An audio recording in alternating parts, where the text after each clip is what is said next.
I was here first. I freaking win.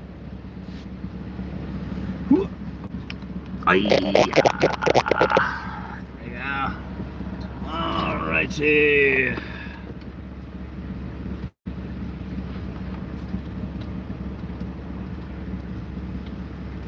And let there be light.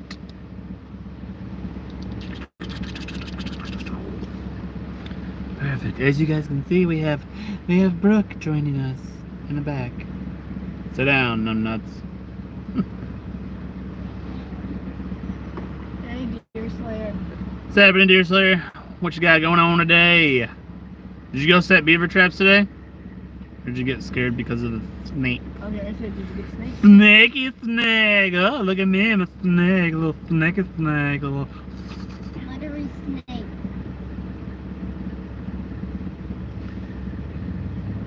What'd you get in today, Ruben? Ruben? Whoa. That was fast. We went on an adventure today to Lakewood Ranch, which I know I'm gonna get Brooke to look up, but probably not even gonna post any of that footage. It was boring. It really was. I'm trying to tell you. Shut it, woman. But yeah, it's just pretty boring. We walked through and it was like... Well, don't delete that footage of the boys in back. What footage of the boys? Doing a baseball thing. Oh, that you took. Gotcha. Today I'm Wendy. Okay, I Mom. want to go to your game one day. You're done? Hey, Dad. You know, Carl, there's a how to draw thing about St. Alright, we gotta get rid of the old steering wheel. We gotta put it somewhere. What's up, Tanya? What you got going on today? Corey, What? you know you said what would win a T-Rex or Godzilla? Yep. I'm picking Godzilla because is it after he's the king of monsters? I don't know. So if it is, he could just go. What's up? Just relaxing back here. Let's see. I set in a few traps. Wanted to set more, but I will tomorrow. All right. Were you taking a nap? No, I was not taking a nap. What's up, Fisher? Hey, why is it Fisher Dixon? What's up with that? I thought it was supposed to be Fisher's Outdoors. Wait, didn't he say that he had the already a Fisher's Outdoors? I don't know. Fisher's Not much. What about you? Well, we went on an adventure today to Lakewood Ranch to a St. Patrick's Day extravaganza. It was boring.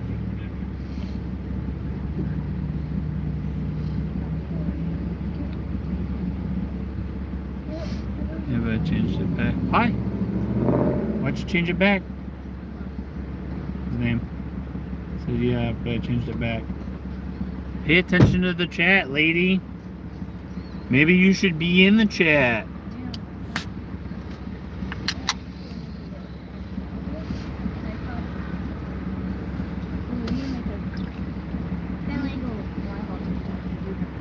I wasn't at the Freedom Factory. I was down the road from the Freedom Factory. I think they're in Texas right now, actually. Huh? What? Oh. Happy St. Patrick's Day!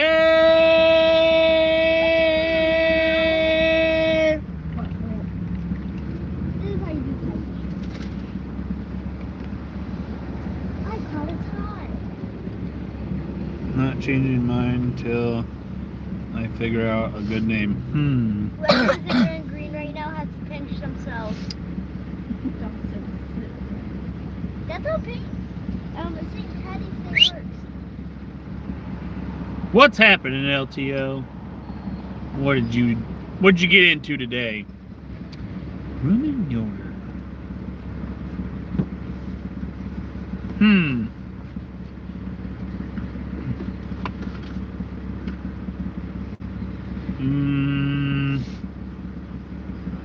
Man, if you were a chef, it'd be awesome to be like Reuben's.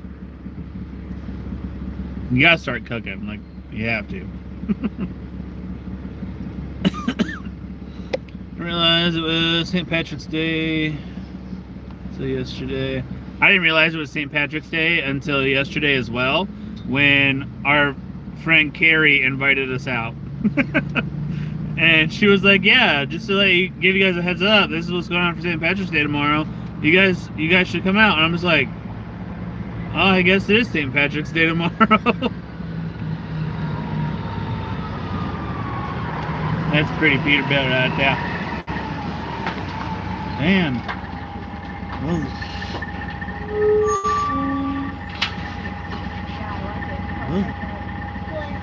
Those rigs are like rough. That fucking thing, Land Rover, that thing moving like a motherfucker. Old Catalina.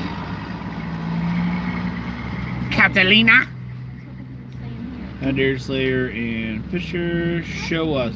Oh, he's gone already. I didn't even look back at the chat. Those things are rough though.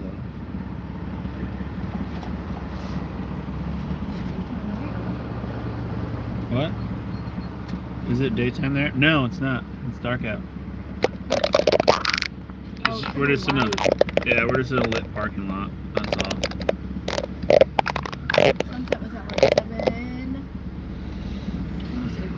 I don't know about y'all, but I'm ready to get to Michigan.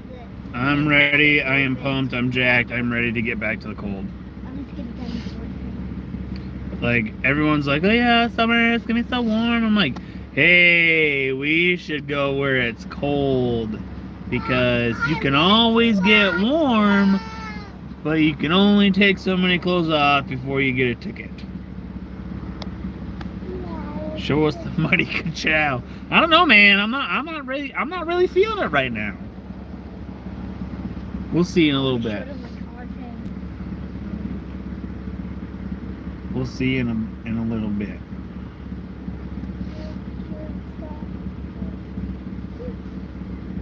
Now we got this. Okay, so over where we are, which is at the very corner of the parking lot at Walmart, there's a van that's parked here. It's parked here every single night. They leave throughout the day just like we do, but he's parked here every single night. We talked to both of them. It's a husband and wife, and then there's a couple other vehicles that'll eventually show up in probably a little bit. And then we always park here, and we talk to each other, conversated, whatever. And then there's this big ass RV over here, and they don't talk to fucking nobody. They don't come out.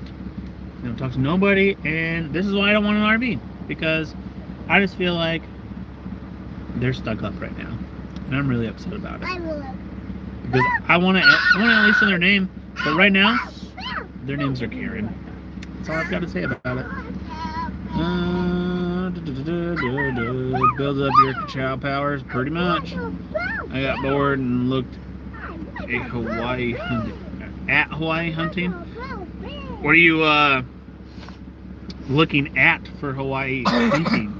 They have a lot of freaking what is it?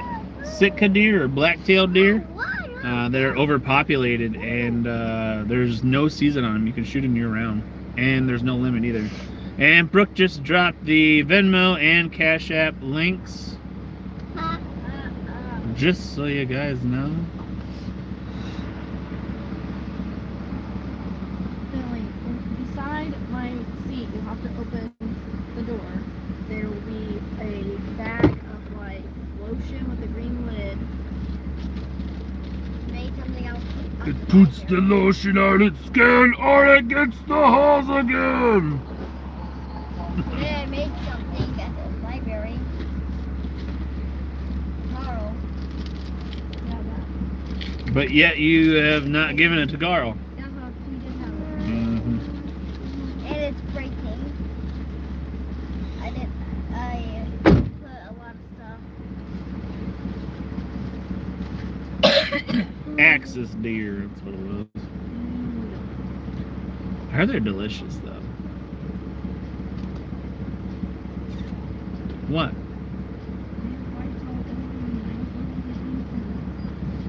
Probably bugs. Hey, you asked. Could be. I got freaking bug bites all over my freaking legs and it's driving me freaking insane. Everything. It's all from the freaking no-see-ums and mosquitoes and shit. Doing a live tomorrow like Iowa Trapper J. What, Deer Slayer? I ain't good enough? I ain't good enough with my lives for you? See, these people drive me to drink, y'all. Ow, that burns. Oh. Where'd you put it? Not on this channel. What's wrong with you?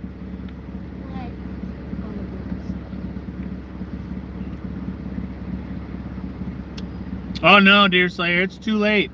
It's too late. I ain't doing a live tomorrow. Just because of that. Not doing one. What? Lido?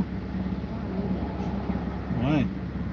Because I only have a couple days here and I have to leave the sunshine. Good. I'm ready to go back to the Arctic. I am. Huh? Screw the sunshine. It's still sunny there. It just has snow everywhere. It's better. Hit the like button or else no control! Or you get banned. No. I ain't banning nobody. Ban you before I ban them. V8 power and towing capacity. It's a U-Haul. That's what it says on the door. It says V8 power and towing capacity. I was first. He was first. Ruben was first. Ruben was first one in here and everything. Yeah, I don't know where Scab is. He's probably taking a nap. We're doing live. Deer Slayer was second. And Ruben was first. There is 7 likes and 4 people. That was the second like. There you go. I got 6 people in here as of right now. 5 people. I should probably stop saying it. It's probably gonna keep fucking going down. It did. It's at 4 now. Blinded by the light back there. Trying to stop itching my skin. So when we get up to Michigan, this is gonna be the cool part. We should still be there for the opening day of trout season.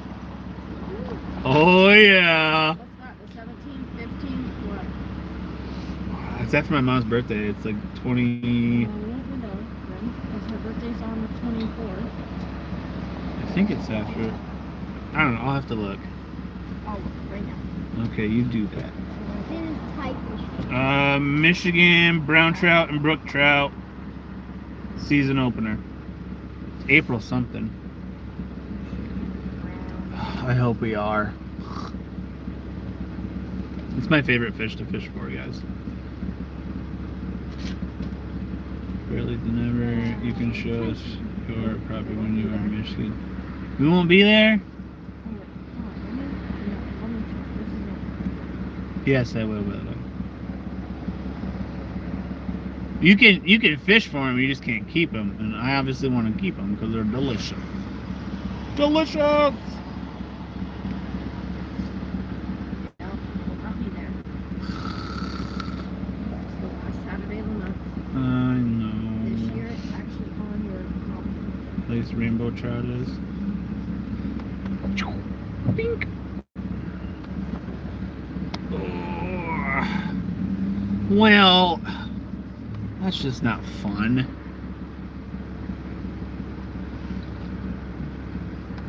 I really wanted to be there for opening day of trout season. What's up? How are you guys? I just bought this, blow out my air mattress, and the thing in there doesn't work. Could I use yours? Oh, Like, that? It's got this kind of outlet. It looked like it worked. Oh, And it didn't even have a plug. I got batteries charging right now, otherwise I would. Okay. I wonder why that doesn't work. Yeah, that's crazy. It should work. 'Cause it's, a van. It's Yeah. in a, like... What? Okay. You got your air mattress over here? You can bring it over here? I can, yeah. Yeah, we'll let you do it real quick. Okay, yeah. Thank you. Yep. It's really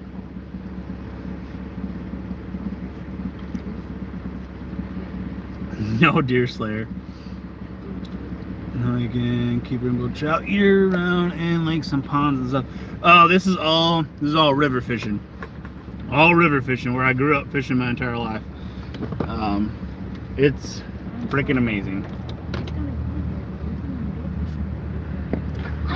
I will go fishing every single day. I don't even care. I will do it in a Speedo tomorrow. It's a really good idea to go over by the South Vigilance before they start cutting grass. What are you talking about? That little thing by the bridge where we always go, but they always throw grass in there, when they go. Yeah. We got the frogs. Yes, I know what you're talking about. That's my family's cabin, babe.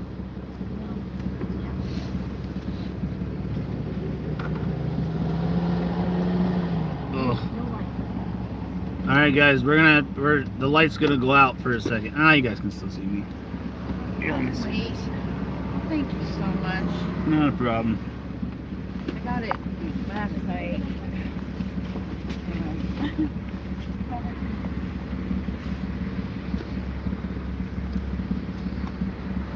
Yeah, I thought it was an outlet, and I was like, oh, we don't have one of those. Oh, yeah, I have an outlet that charges. That's charging my phone, but yeah, but that only came that. Thank you. I have another one. I don't know. I think I'll wait on blowing that up. I'll just ask someone else.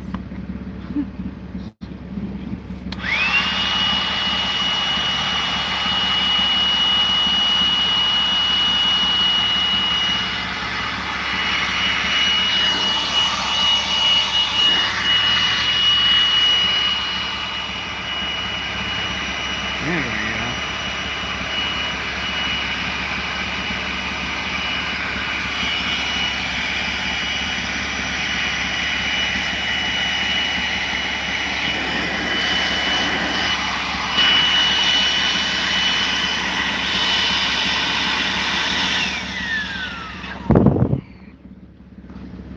Oh no. I can't do it where I'm trying to hold the door open. Oh, there we go. I'm gonna grab this real quick, babe, when I grab right here. Or you want to close that actually?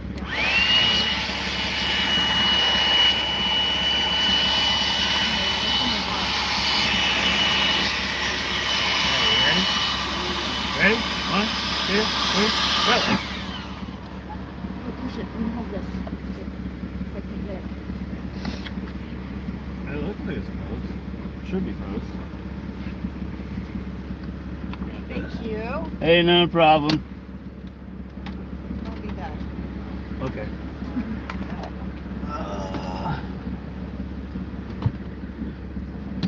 What did I do with the... Oh, there it is.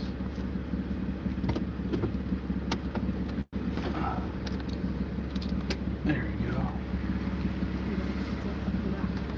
We're back! That's a bright light. Yeah. Put the steering wheel right there. Hey, no problem. What a lifesaver. Go to sleep, right? Oh, yeah.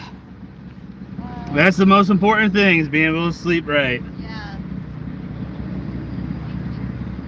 Have a good night. Alright, guys. Let's see where we are.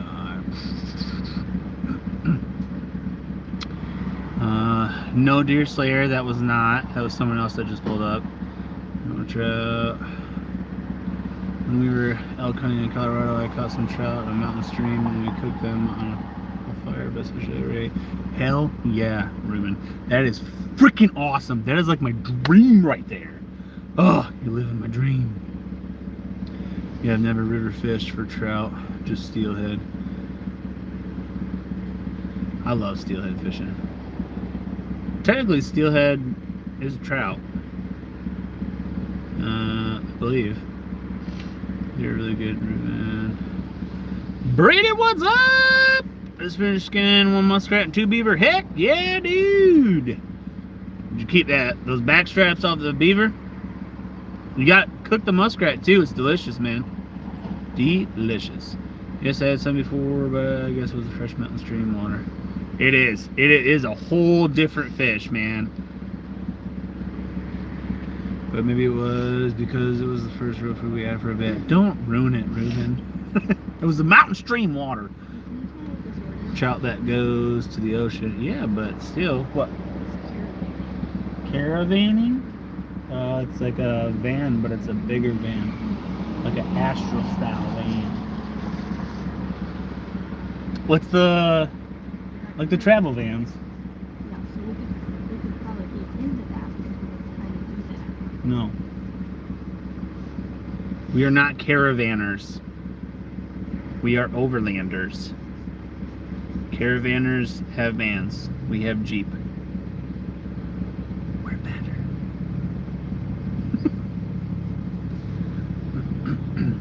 My title does not say van. It says badass mofo. The fuck you know, princess? Better shut your pie hole over there. Paying attention the best I can, playing darts at St. Patty's party. Heck yeah, I hope you're winning. Yes, you are.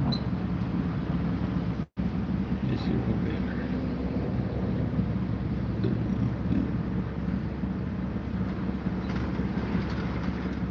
Well, shoot, y'all.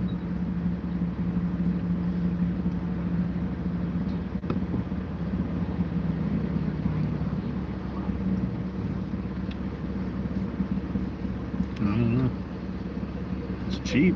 It's $19.95 to rent. Why not? Cheapest rent you can find right there.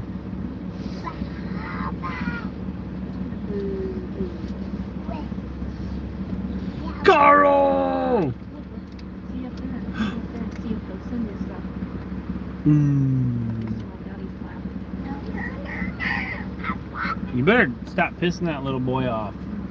I'm tired of everybody pissing him off today. It's because he didn't have a full on nap. What did you guys have for dinner? We had wraps. I had way too damn many of them. I made Fisher says hi, Carl. Hey, somebody said hi to you. Fisher says hi. Brooke had one. Deerslayer sent you something, Carl. What did Deerslayer send you? What? What is that?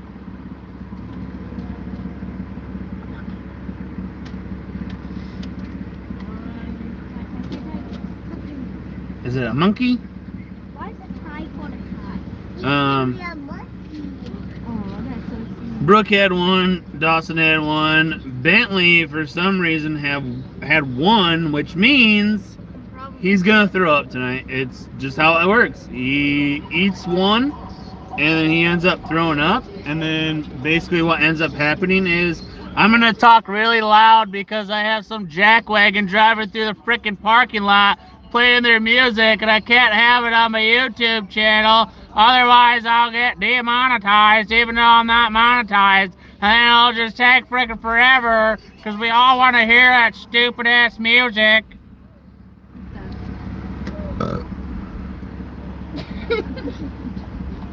Fucking twats. Sorry for my language, I'm not though.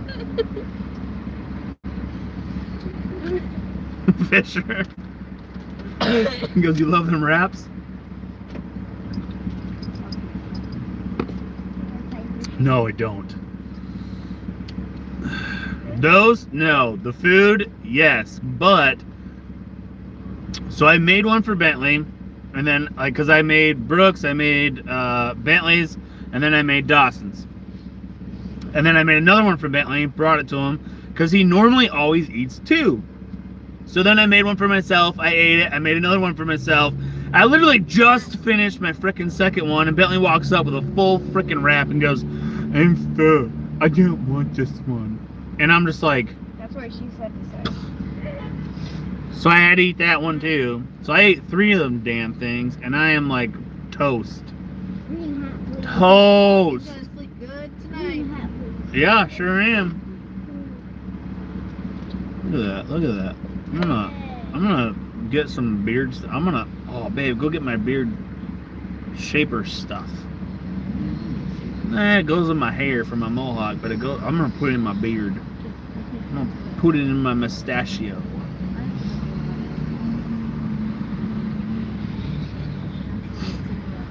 Carl's poopy. Poopy protector. Poopy protector! It's one of our totes. I named all of our totes. Yep. There's one that's Carl's Poopy Protectors. There's actually one that's in our storage unit that says coffee pot / not weed. It's pretty awesome. Just got back from the store. I know I'm late. That's alright. We already knew you were taking a nap. I mean, you're at the store. Corned beef veggies and macaroni salad. Ooh, that sounds pretty delicious. The mustache for St. Patrick's Day. Yeah, well, honestly, I'm gonna just like grow it out. You never know. Got all the way till May to see how long she'll get, and we'll see how long we can get her to come out. We'll start training the mustache and get her in. So we'll just start going like yes and bring her in here and get her to curl up, you know. I'm doing it right now. Feels weird.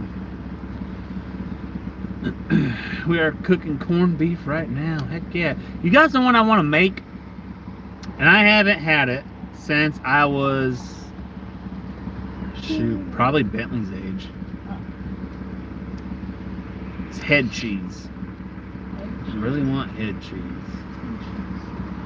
It sounds disgusting. A lot of people think it's brains. No, it's freaking not.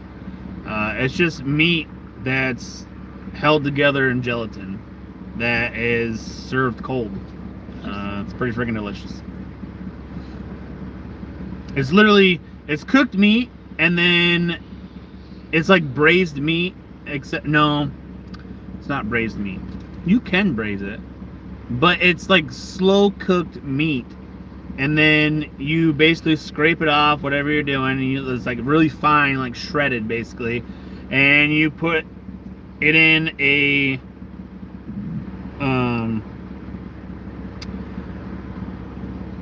like a meatloaf container, basically like a bread container. And then you put what we always did is put plastic wrap down, and then we would drizzle oil on it. And then we would put a little bit in there, and then you'd sprinkle some gelatin in there. You put a little bit more, sprinkle gelatin, put a little bit more, sprinkle gelatin, put a little bit more, sprinkle gelatin. And it's got like meat, and you can put like super fine veggies and spices and all that stuff in there.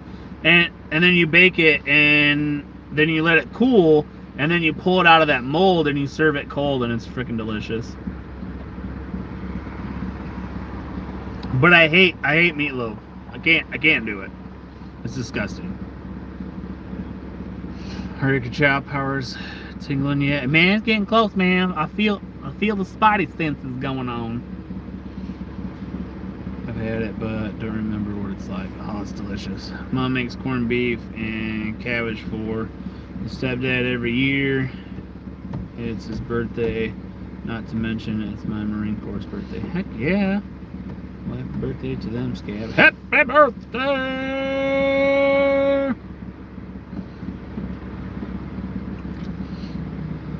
Which Scab I'm gonna tell everybody. Announcement! Our new collection. Oh, Yep. my God. I don't care. New collection. I don't care. I'm gonna tell y'all. You're doing too much. Hey, this is transparency here, y'all. Okay. All right. So obviously everybody knows that we have merch, we have clothing, shirts, yoga pants, joggers for the dudes, hoodies, sweatshirts. I have a coffee mug and a badass fleece blanket. That's literally like a king size blanket. I need to get him out, and I need to get out, and I need to go on this one. Then go. Can you please help me? Oh Here, Carl, right here. What are you doing? I'm going to use nothing. I'm gonna try to use your Okay, fine. I'm just like walking in with stuff. Put all the stuff back. Nothing. Put all the stuff in here. Keep all your stuff in here. Okay, never mind. Really just doesn't want to have any fun. I just don't want to. Hello. It's bad clothes for you. Can I get in the cooler Hey, and get a look water? what this thing. What is that? They tell me. Party gifts! Woo! Yeah, they tell me. Party gifts. Can Have a hug? I need a hug before you go. Quick, quick! Oh, love ya! Can I get in the cooler and get a water?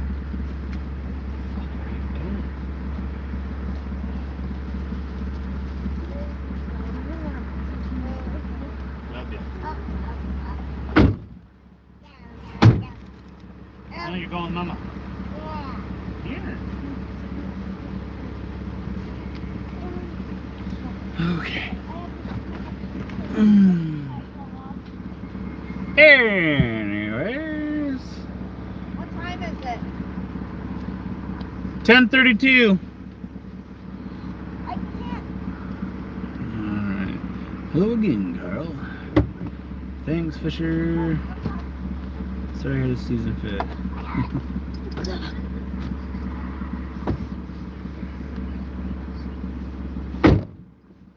Fisher said hi, Bentley.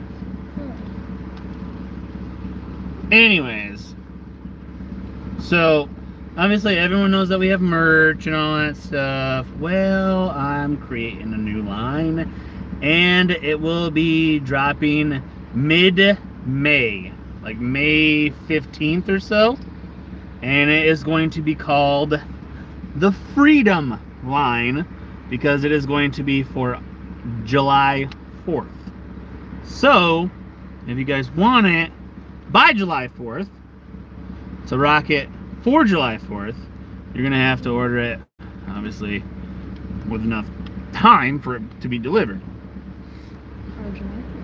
So, that stuff, that merch line will be dropping May 15th. And it's going to be pretty freaking awesome. I have all the graphics and everything ready to roll. I just have to design all of the merch. Yes, because that's my life. I wait to the last minute to design everything, which is really not the last minute because I have like a whole month. But all that stuff will be released out. And Scab, Mr. Marine, I have a design that I have a couple of them that you might actually like that I'm going to be putting up. So I might want to be ready and waiting for that merch drop because it's going to be freaking killer. It's not up yet. It's not up yet, Scab. It's not going to be released to the public until May 15th. So it'll all be private until May 15th. And then I will make it go live and able to be purchased. able to be purchased.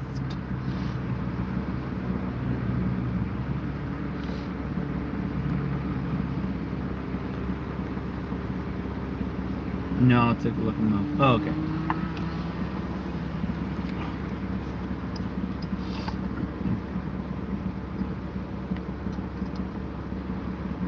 The bumper sticker said Joe Ho.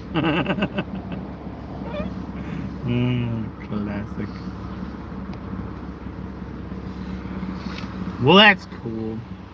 It's going to be called the Freedom Collection. It is all about 4th of July, freedom, and freedom to Second Amendment, obviously. And yeah, we're gonna have some kid stuff as well, but unfortunately they only offer a single kid shirt and then a hoodie, which sucks because I obviously want like more stuff for kids. So, and the way it's set up is I only could have one shirt like that, and then and then like the hoodie, I can't make multiple kids shirts because it's the same item, and it's like, what? No. Like I can, but I have to make it in a different collection, which is stupid. Is it gonna have a Ford F&M Ranger with the flag on it? No. I could, if that's what you really want, but yeah. Man, I'm getting freaking ate up by freaking no-see-ums right now, and I'm getting pissed. I'm about ready to light this parking lot on fire. Burn all the no-see-ums out. If y'all want a Ford Ranger with the flag on it, I can do it. I know. And he actually, Scab, he ended up not even being stuck. I don't know why he was parked in the spot he was, because he was parked like this. Like the front of the truck was here, and he was parked like this, and there's like big dips out there. Because if you guys don't know, Johnson Valley is a military area by the Marines, actually, and they use it basically as a testing facility to blow shit up. They send out rockets, they use bombs out there, they do explosive stuff out there. So in this lake bed, they have like these massive craters, and he parked his Ranger in one of them, I guess, and he just stayed there. No, he parked there because it's a Ford F&M Ranger. Is it gonna have a Wrangler FN Jeep with the flag on it? No. Eat corned beef? Alright, Fisher. You enjoy. It'll have a Jeep, but it'll just be our logo. Or a Tacoma with the flag on it. Guys, I can do anything you want. Like, I can make anything, but it'll be in a collection. It won't be like a specific shirt for you. It'll be like sold to the public. Because like ultimately, like I can design anything. It doesn't even matter. But it's just the fact that if I'm gonna take the time to design it, I'm gonna obviously send it out and let everybody buy it. Because there might be more than one person. I'm going fishing this weekend. Fish are starting to come up shallow. There you go. Deer skull with antlers, American flag on it. I could probably do that. Johnson Valley is mainly used as an artillery range for first and one tanks. Yep. It's pretty freaking awesome. Because when they do the King of the Hammers, they actually worked out a deal with the Marines where they can like use that area and all that stuff. It's pretty sweet. Which I guess the Marines, they only use it like once a year or whatever.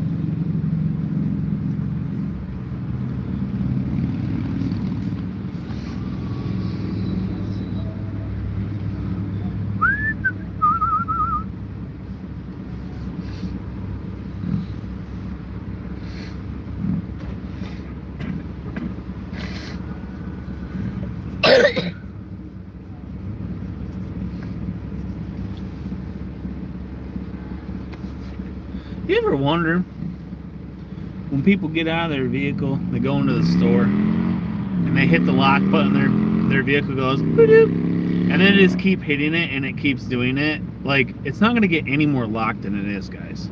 Like, just do it once and go to hell in the store. Get your shit and go home. God, Kyle, just go home.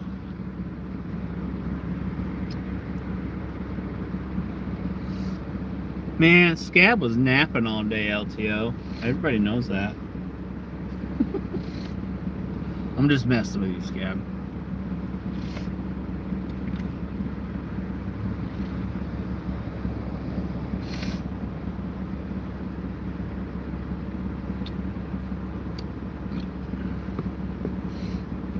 Yeah, I don't know. This is the first time I ever went out there. I don't know nothing about it, but that's what they were saying. So that's what I was telling you guys, is what they were saying about the whole area.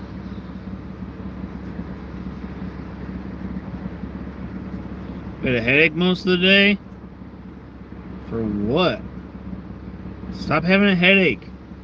See, this is what you gotta do. It's all in your head, man.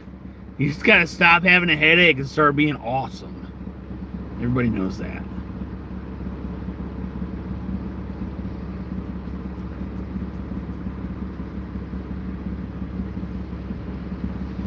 It's like Bentley with all of his freaking allergies.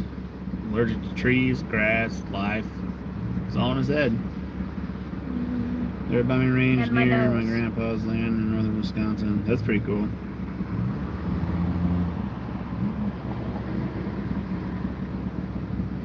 I think it's pretty sweet that they have those biomain ranges and stuff.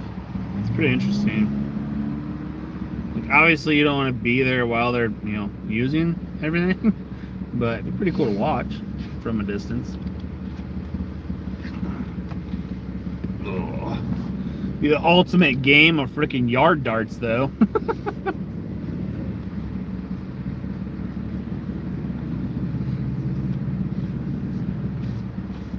Be pretty wild, I guess. Now my back acts up, it goes up to my neck and gives me a migraine. I don't know enough about migraines. I don't get headaches, so I do not know. My back hurts though, constantly, 24/7, and it drives me crazy. But I guess that's what I get. Oh, dude, what the hell? Freaking no-see-ums out here.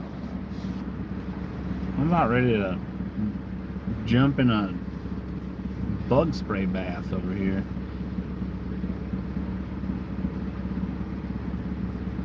Yeah, no, I don't get headaches or anything. So you watch them shoot 50 cal tracers at night once. That's pretty cool. What's up, Steve? It's all in your head, Scab. You're the one with the migraines.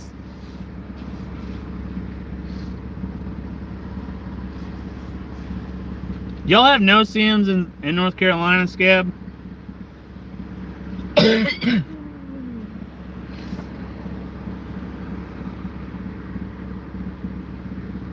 Bert, stop your contagious coughing over there. Hell yes we do, son of a bitch. I don't like no-see-ums. Piss me off.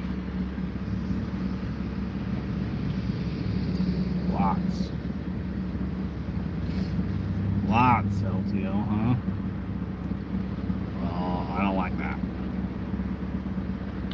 Motherfucker better shut his goddamn lights off, or I'm gonna turn mine on, because they're shining directly at my Jeep. I'm about to whip my headlights on, throw my off-road lights on, let them see what the sun looks like. And then I'm gonna hit the train horns just for fun.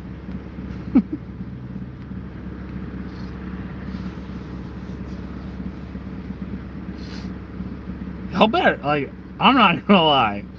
If we're in PA, bugs in Florida, it's freaking everywhere, Steve. They drive me freaking nuts. Like, my legs look like a freaking cheese grater because of so many freaking no-see-ums and we have a fascination with walking around ponds to go fishing. So, but what the heck was I saying? It was something. I don't remember.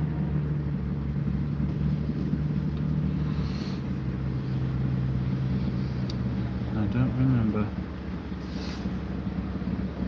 Oh, if we're in PA, Scab, and we just so happen to be sitting there, and train horn goes off. Wasn't me. Yeah, we'll go out to at least once a year at the go out there for Pilot Poetry. That's pretty sweet, Scab.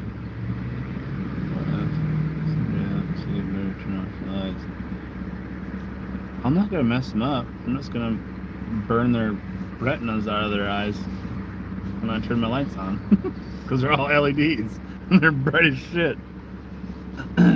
Thankfully, you don't get headaches much. I mainly get muscle spasms that get so bad it'll hurt for days. Yeah.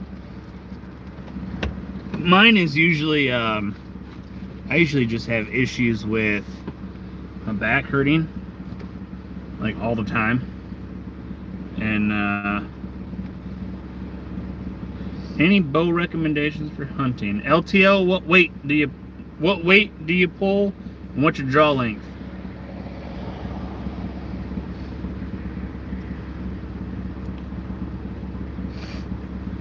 Well, hey.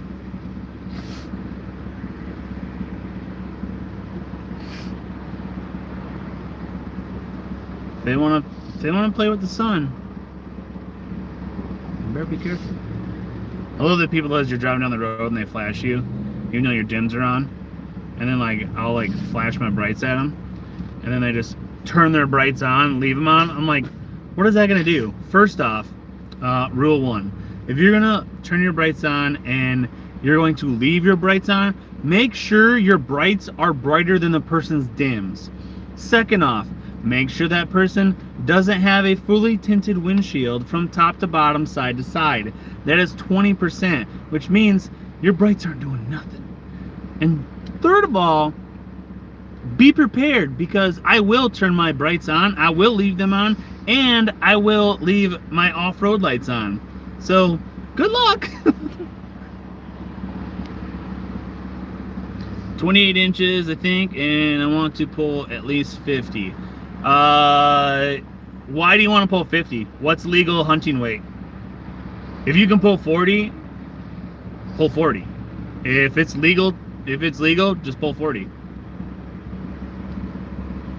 I get as many migraines as I used to. I get muscle spasms a lot because of my back. Yeah. LTL, if you I love blessing them. I freaking love it. They're just like, oh, their brights are on, flash them, and then they're like, oh, their brights weren't on, I'm gonna leave mine on, and then they're like, oh no, blinded by the light.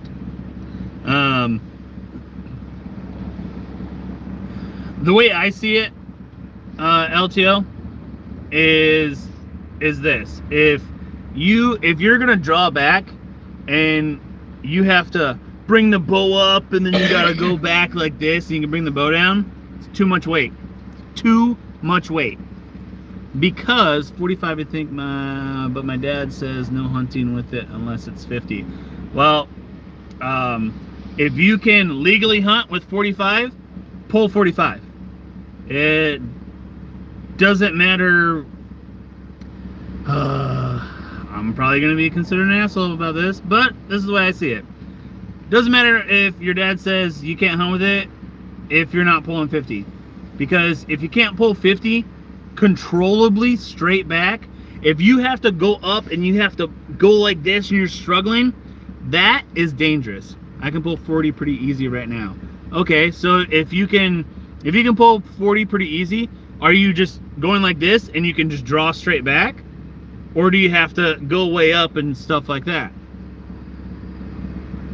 And if you can do that with 45 and you can pull straight back, that's fine. Now, if you can do 50 and you can pull it straight back without having to lift the bow at all, then yeah, shoot 50.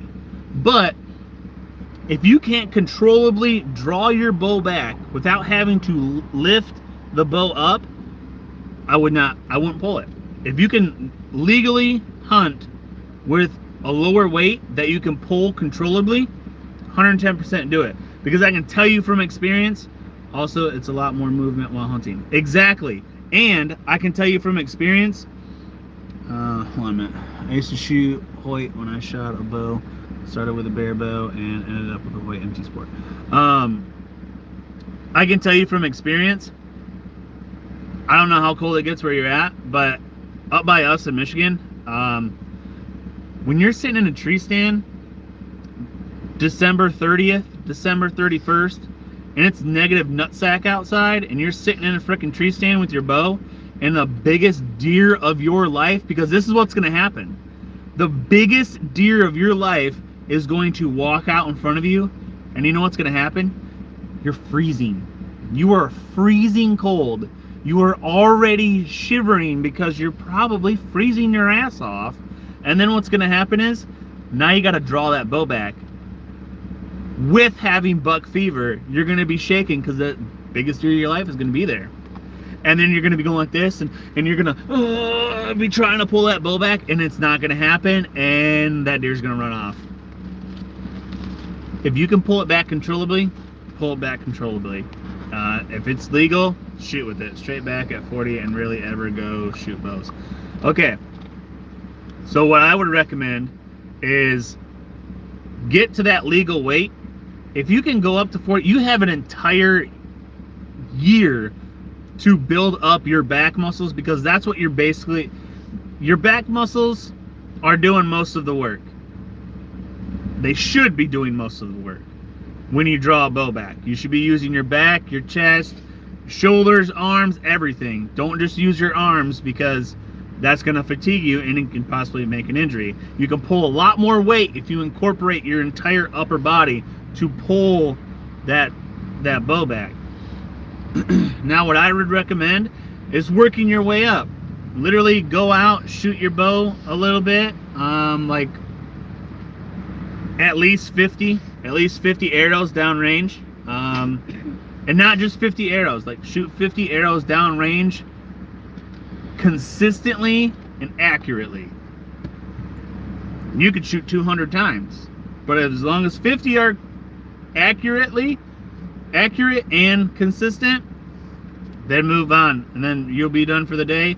Go on to the next day, do the same thing, and then every week or 2 weeks, take your bow and do a half a crank, a half a turn, and you'll slowly increase and you won't even notice, and you'll just be shooting, and when you get to that point where you can't, and you find yourself trying to rock back a little bit to pull the bow back, crank it back down. That is your sweet spot. As long as it's legal, go with it.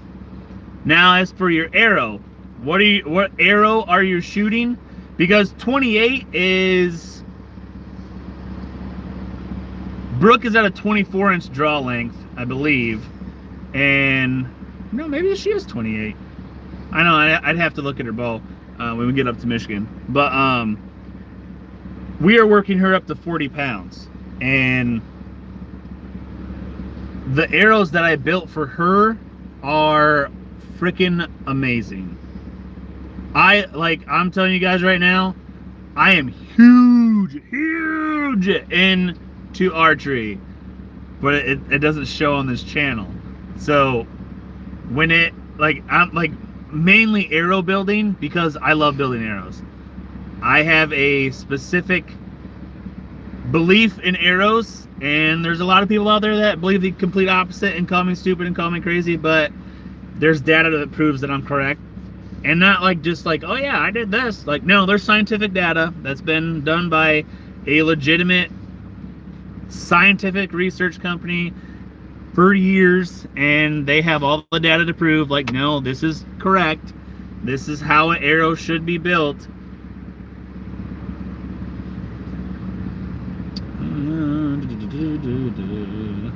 Alright, my favorite was when I got cocky and cranked it 75, had to lift a little, and on the way down a twig, pushed my arrow off at rest. Beautiful 10-point spook. Yep. Biggest bug in my life walked out while I was dropping my bow down. I sat up after dropping my bow down, and there he was looking at me.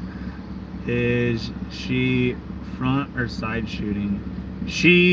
I'm going to be teaching her how to shoot any position, to where she can stand up. She's going to be seated. She's going to be shooting from the side. She's going to be shooting in front. That way, no matter what happens, she'll be able to still get the shot off. I was looking at the mission switch. For your draw weight and your draw length, I would go with, for me, the arrows that I recommend are either Black Eagles. The ones that I use are Black Eagle. Oh, do it.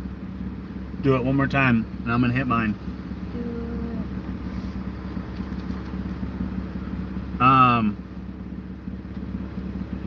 Oh man, what are those called? Black Eagle X Impact. Black Eagle X Impact arrows. Or the ones that I'm using now, they're from Sirius. They're freaking awesome. And they will literally build your arrow for you if you want them, or you can order everything raw and build it yourself. They didn't honk again, Ruben. I was going to. But what I would recommend for your draw length and your draw weight, because you have that sweet spot. You have that sweet spot where you got a short draw length and you're pulling not super heavy. So I would recommend like a 350 to 400 spine, and I would probably give you a 400 spine, and I would let you shoot. I would see what that does for your bow. If you actually go on to SiriusArrows.com, you can go on and you can do the Ranch Fairy test, the arrow test, and you order it, and they send you a bunch of different like 3 different arrows with like 4 or 5 different field point with it that are different weights, and you shoot them bare shaft, so there's no fletching or anything, and you shoot them that way, and then you can knock tune it so the arrow will fly perfectly straight without any fletchings on it. And then when you do that and you get it flying straight and you get that perfect shot with trying different weighted heads, and there are 3 different spines. You'll get 3 different spine ratings, and you'll find that sweet spot, and then literally you can take that off, you can put a broadhead on it, and then you could finish knock tuning it, like really fine tune the knock, and you don't even have to put fletchings on it, and that thing will fly perfectly straight. You won't even need fletching, but you still put fletching on it because it helps stabilize the arrow if there's any wind deterrence when you're shooting in the field. And I would recommend the broadheads that I use are Tough Head broadheads. I use a 300 grain single bevel broadhead. It doesn't have to be a Tough Head. I recommend single bevel, high quality steel broadheads. They're amazing. What's up, Fisher? They have, once they enter a bone, they have the way it's designed, it rotates as it goes in, and you will break a scapula every single time. And it doesn't really matter what angle you're at. You will break through that scapula every single time. And then I would and I use a 300 grain tough head broadhead, and then 125 grain insert, and then my spines are 250 spines, or no, my spines are 200 spine. And the reason I do that is because I shoot 60 pounds, and my draw length is, for my bow, it's 31 inches, but my release is adjustable because my actual draw length is 32 inches because I got ape arms.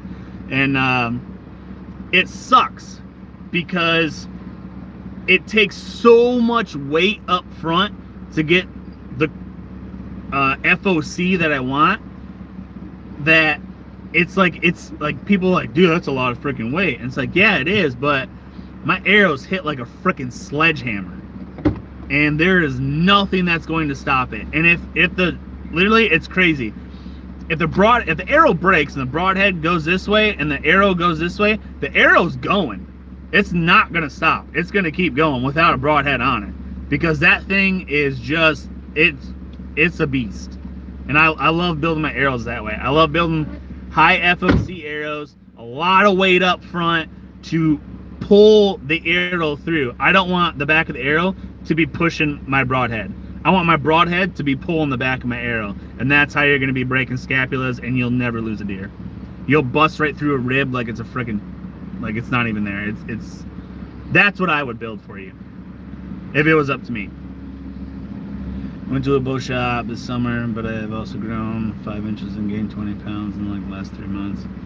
Enjoy the live, but I gotta head out. All right, Deer Slayer, have a good day. Good night, whatever. Same difference. But that's what I would do. I would literally build the same arrows that I did for Brooke for you. I would do a 200 or a 250 grain broadhead with 100 to 125 grain insert, more than likely 125. And then I would do a high helical 4-fletch and do a lighted knock on the back. I like nocturnal knocks. I got buddies that like Luminoc. It's personal preference.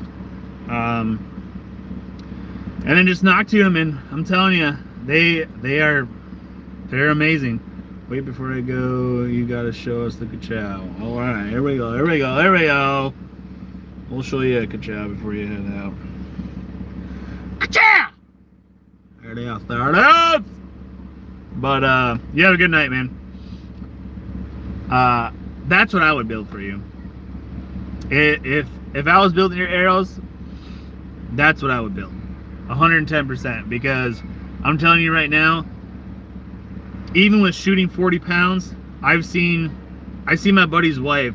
She shoots 40 pounds with a 28-inch draw length, and she has shot a deer, a white-tailed deer, right into the scapula, shooting a single bevel broadhead, busted right through it like it was nothing. Freaking insane. What is he screaming for? He's a pirate and he's saying, "Fire the cannons!"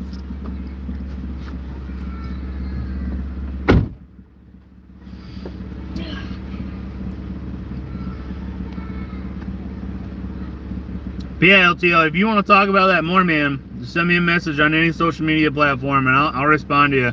I love that stuff. I am a arrow building freaking maniac. I've got more arrow building stuff than a freaking bow shop. I would probably, this is what I would recommend. I would recommend getting a Diamond, I think it's the Infinite Edge Pro, I believe it is. It's the same bow that I got for Brooke. It can go from like 16 inches a draw length to 31 or 32 inches, and weight corresponding with your draw length, it can go from like, I think it's like 16 or 17 pounds all the way up to like 60 or 70 pounds. You will never outgrow it. It is an awesome bow, and the best part is you don't need a bow press to do 99% of the modifications on that bow. So you don't need to take it to a bow shop or be like, hey Dad, can you put this in the bow press? If you guys have one, you can do it in your living room, on the kitchen table, on your bed, doesn't matter. The price on it, I think, is like, I don't know, like $300. It's really not that bad, and that's brand new off the hanger at the store. That's the bow that we got for Brooke. My bow is a Bowtech Rain 6, which is the distance from the riser to my string is 6 inches. And I love that bow. It's an older bow, but it shoots freaking phenomenal. It's honest, and it's the same way. I don't have to, I can do 99% of the things that I want to do without a bow press, and that's one of the reasons why I like it so much. Because I don't need a bow press. So if I want to tune my bow in the back of the Jeep, in the back of the trailer, on the hood, I can tune my bow. I don't need a bow press to do it, and that's the best part. Yeah, it's really not that bad, and it shoots freaking, and that is usually with a Whisker Biscuit rest and some sight, which we didn't change anything on Brooke's bow yet, but I will be getting her a QAD rest, which is the same one that I have, and then also the same sight that I have. But for hers, I don't think I'm going to do a single pin. I'll end up doing multiple pins because I like the single pin because I can take mine from 20 yards and I have a dial on the side and I can crank it all the way down and I go from 20 yards to 100 yards and it's perfect every single time. Vibrations, basically none. It's super quiet. It's the draw, when you draw it back, it slowly, it's like it eases and then it drops in.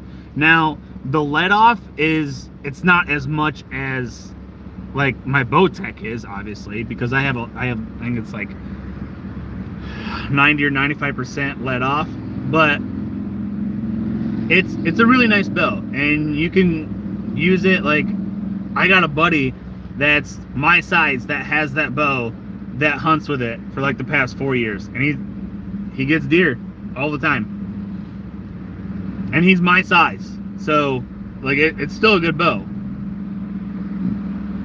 Like, I got my bow in the back of the Jeep right now. If I could get into the back of the Jeep, I would pull the bow out and show you guys it, but I can't because the trailer's on and I can't open the back. Oh, you're going so fast to the parking lot. It's like a race course. The Walmart 500. Are you ready? Sponsored by Tampax.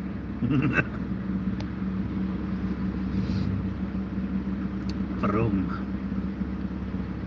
Cargoes vroom.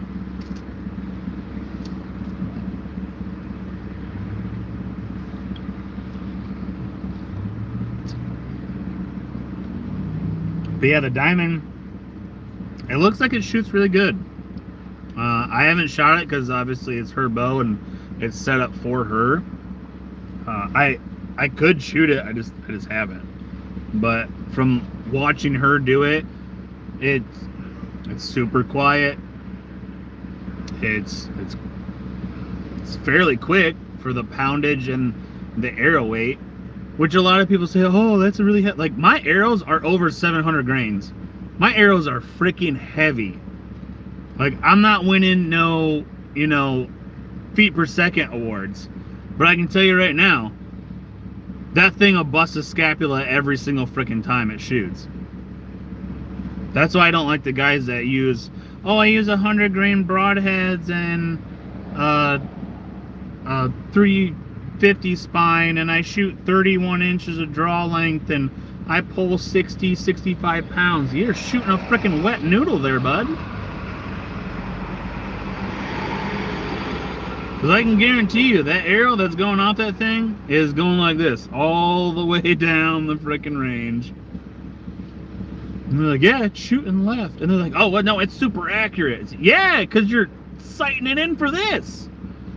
Now you start knock tuning that, get the right spine, load the front of that arrow, you're going to start shooting way different. And you're like, oh, it's not accurate. It was sighted in before. No, it was sighted into your wet noodle. Shoot a man arrow. LTO, if you want more information about this, message me on any social media. I'll get with you. Or you can hear it from the man himself, the Ranch Fairy. Go on YouTube, type in Ranch Fairy. The guy is freaking awesome. He works for the company I was talking about, the research facility that does all the research for it. And I'm telling you, he's entertaining, he's funny as shit, but he knows his shit. And his background is the pulmonary system, which is the heart, the blood vessels, everything. So he knows what he's talking about. Had a newer Matthews and was new to bows, talking it up big time. Then when I shot it, it felt like shit. I let him shoot my Angel White and he fell in love with it. Matthews, I do not like. Every Matthews I've shot has a weird vibration. I don't like it. They sound weird, if that makes sense. When you shoot, you should make that shirt the Walmart 500 sponsored by Tampax. So, like, I don't know. For me, like, I've never liked Matthews. I never did. When I was a kid growing up, they made really, really good bows. And then, I don't know. Right now, it's more of my own opinion. It's more of paying for a name than a quality bow. Do they make quality bows? Yes. Yeah, they're snappy. For me, and that's a literal statement because I've seen limbs snap on Matthews. But for me, I'm not a Matthews person. When I first started, I started with a Martin archery bow. It was a Shadow Cat Extreme. I was shooting a little over 300 feet per second. This is when I was doing speed arrows, little sissy arrows basically, until I really, really got into it. And then I started loading the front of my arrow and really shooting man arrows. And the other thing was I went from a Martin archery bow to Hoyt, and then I went to Bowtech, and I had an Oneida that we use for bow fishing. And I don't know, I love the Bowtech because I don't need a bow press.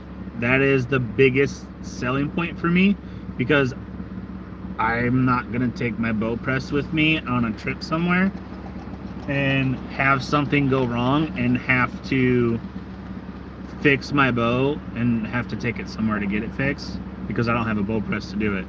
I would rather be able to do it myself. Oneida Eagle, yeah, and be able to do it myself in the field if I have to, and not have to ruin a hunt or bust a hunt or not hunt at all because my bow needs to be fixed.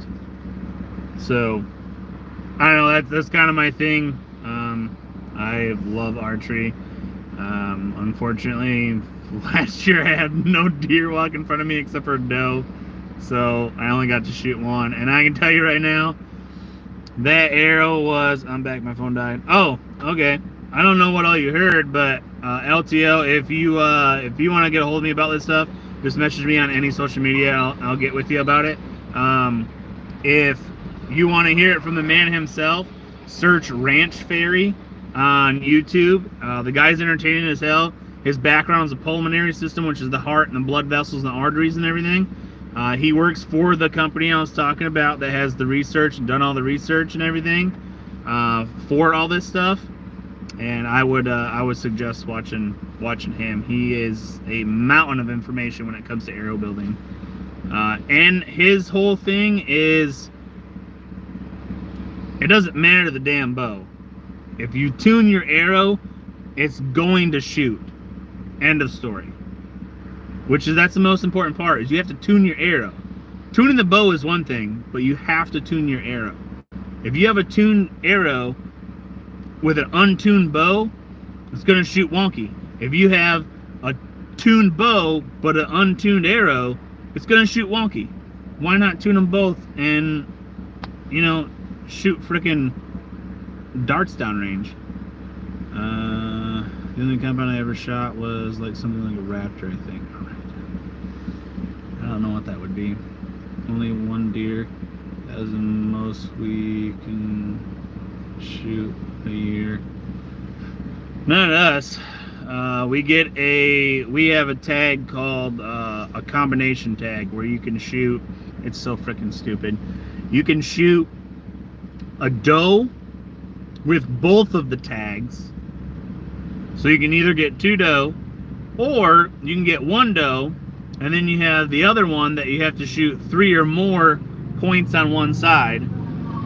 Or you can shoot a deer that has 3 or more points on one side, and then on the other tag you have to shoot one that has 4 or more because it's restricted. So the non-restricted, it has to be 3 or more, and then the restricted has to be 4 or more. It's so freaking stupid. And you go, most innovative bow ever made, and probably the best bow fishing bow ever made. It is. They're freaking awesome. You get a stupid amount of tags between Wisconsin and North Carolina. Yeah, LTL, I'm telling you, that's what I would do. If I was the one building your arrows, I would do a 350 spine. I would do a 350 spine just to get it a little bit stiffer spine than a 400. You would be fine with a 400, but I would do a 350, and then I would do a 200 to 225 grain single bevel broadhead with 125 grain insert, and tune your nock, tune your arrow up, and I'm telling you, you'll be more accurate than you've ever been.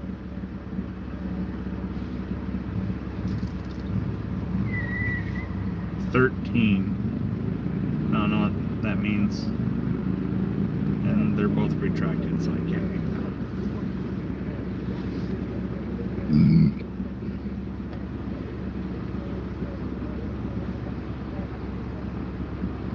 But yeah, when we get up there, 14 total tags. Gotcha. When we get up there, I'll show you guys the bow. I'll go live and I'll show you guys the bow and all that stuff.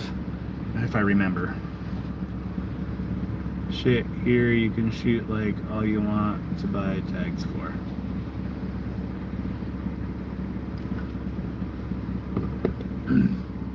You can buy more tags in Michigan. I'm just saying that's one of the tags that I do. Stupid thing was typing wrong thing. Oh, okay. But yeah, if you really want to get into arrow building and getting the best arrow, like, just get a hold of me. I love that stuff. I have a lot of useless information in my head for all kinds of stuff, but for arrow building, it is insane. I take a shower, so I'll back on here if I still have. All right, Fisher. But arrow building is a passion of mine. I absolutely love it.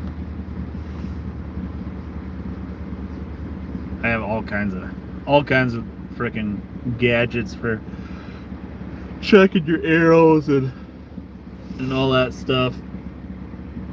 Making sure your arrows are nice and straight, which serious arrows. And my suggestion is, if you're gonna buy arrows, buy a pack of 12. Even if your quiver only holds 5, buy a pack of 12. It's cheaper if you buy them in bulk anyways. And then also go through and have their spine and straightness checked to whoever is building your arrows. A spine tester it just has 2 rollers on the both sides it's completely accurate. Like, it is perfectly level. Like, I'm not talking about like, yeah, it looks level. Like, I'm talking about like scientific, like insane laser leveled. And then there's just 2 rollers, and then you set your arrow on it, and then there's a weight that is perfectly weighted that hangs in the center, and it will give you a reading basically of what your spine is, and when you do that, you'll be able to check it. And then when you do it, you can also check and see where your stiff spot is, so you can rotate the arrow and check it again to see how much deflection you get. And when you do that, you can find a spot that's stiffer, which all arrows are going to have it. Even if it's like, I think it's what, 0.1 or 0.01 or 0.001 straightness. I think it's 0.001 straightness. It's still going to have a stiffer spot than the opposite side. It's just how arrows are made. It just happens that way. And then you can use that to your advantage when you're actually building your arrow, and you can rotate that to kind of counteract when the arrow comes off. You can counteract if it's going to go this way or if it's going to go straight up and down. I always set mine straight up and down. I put the stiff side on the bottom. That's just what I've always done. There's no specific reason for it. It's just that's where I know where it's going to be.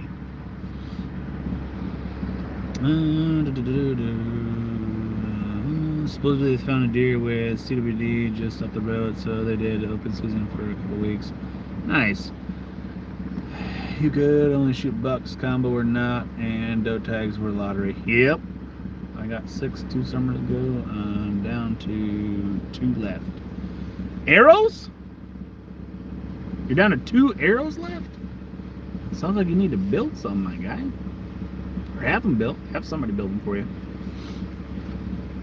And if you're going to a shop, make sure it's a quality shop. I don't care.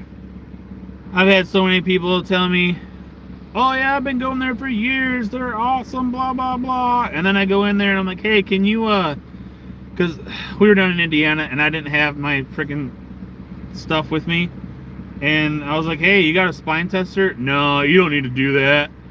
Check you later. Lost 2 on a couple. Oh, that sucks. Summer bow shoots. I would order a box of 12. If you don't want to spend the money on serious arrows, or which is the manufacturer Sirius, or Black Eagle, like the X Impacts, I would like gold tip hunter arrows. They're still good. I would definitely go for a quality arrow. I wouldn't go for a cheap arrow, because for me, as a hunter, like I believe that I owe it to that animal to make a clean shot and an ethical shot. So I want to do the best I can at achieving that every single time. One's in the grass somewhere, and the other one I forgot. Order a set of a box of 12, and have all 12 built. You don't have to do it right off the bat, but have at least 6 built. Check all of the arrows first, and then take the best 6 out of those and build that 6.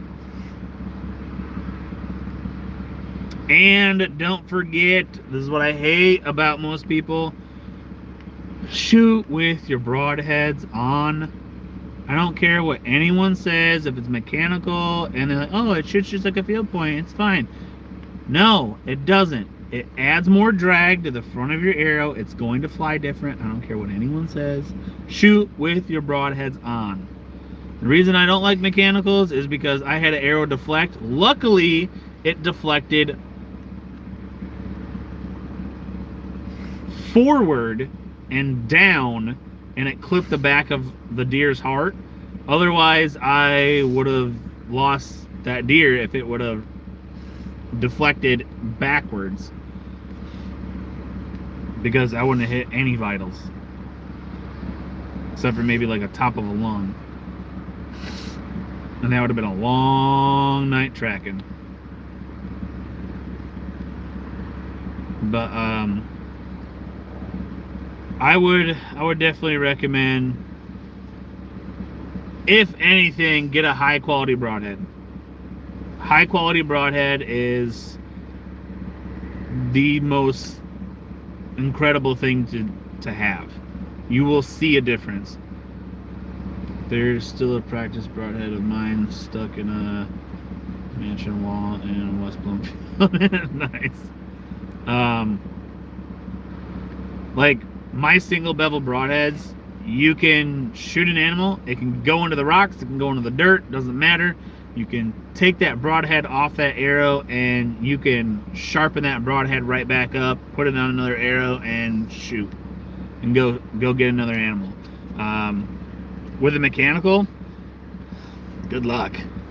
You're gonna be lucky if that thing isn't mangled all to hell. I still have the photo of one of mine, that the one that actually got deflected off the rib.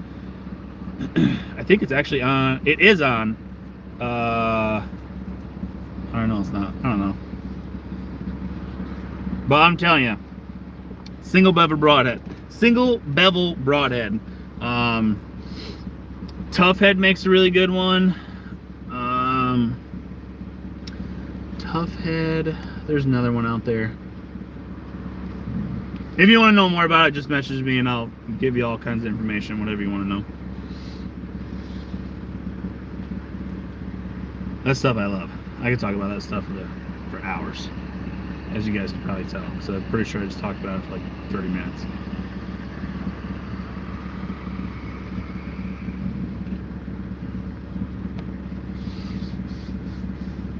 But 100%, shoot with your broadheads on. Shoot with your damn broadheads on.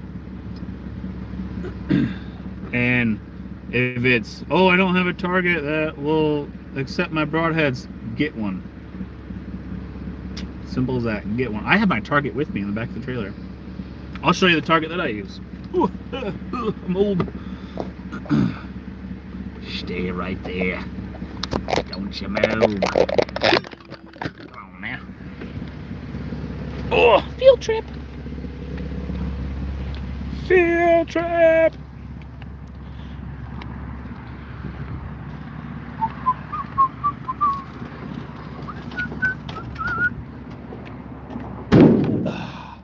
This is the target I use right there. 6x6 block. I love it. It's awesome. Broadhead, rated, and field tips. As you guys can see, got my climber stand, pew pews, got it all. Whoa. But yeah, that's what I would recommend. Go out and get a target that you can shoot broadheads at, because you definitely want to shoot with your broadheads on. You don't want to go out there, shoot your boat all year long and then never shoot your broadheads and then throw a broadhead on it and expect it to fly the same, because it's not gonna.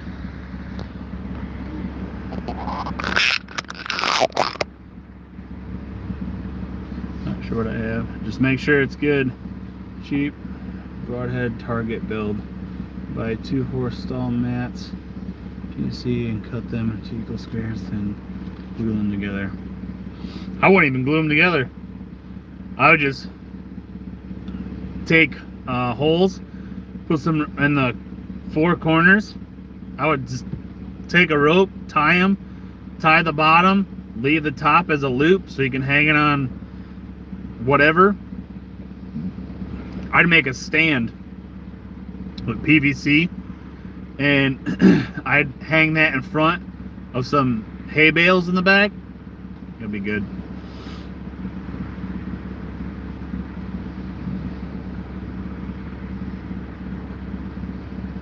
But yeah, I'd make a stand with PVC to slide that on. Don't glue the stand together, obviously, so that way you can take the thing off when you go to replace it or whatever, or you build a new one, and slide that on there, and then put some hay bales behind it just in case, and also like up against the mat, so that way when you shoot, the mat's not going like this. It'll hit that hay bale and then it'll stay there. I'm telling you, it's awesome. And if I'm gonna tell you this right now, if you're gonna say, hey, yeah, Corey, give me an idea how to build my arrows and give me the best combination for me to build, I'm gonna tell you right now, you're going to need a lot of hay bales because that thing is going to be flying. Because I can tell you, I've shot deer, I've shot all sorts of animals that it's gone through the scapula, broke through the scapula, through the second scapula, broke through that, and went into a tree that's, you know, this big around and came out on the other side of the tree with the arrow shaft stuck in the tree. Like, I'm telling you, those single bevel broadheads are just, they're built different. They're amazing. Don't get cheap ones though, because there are cheap ones out there. Get a high quality steel broadhead. They're going to be more expensive, but you're not just going to get one use out of them. You're going to be able to use them over and over and over. I got hay bales.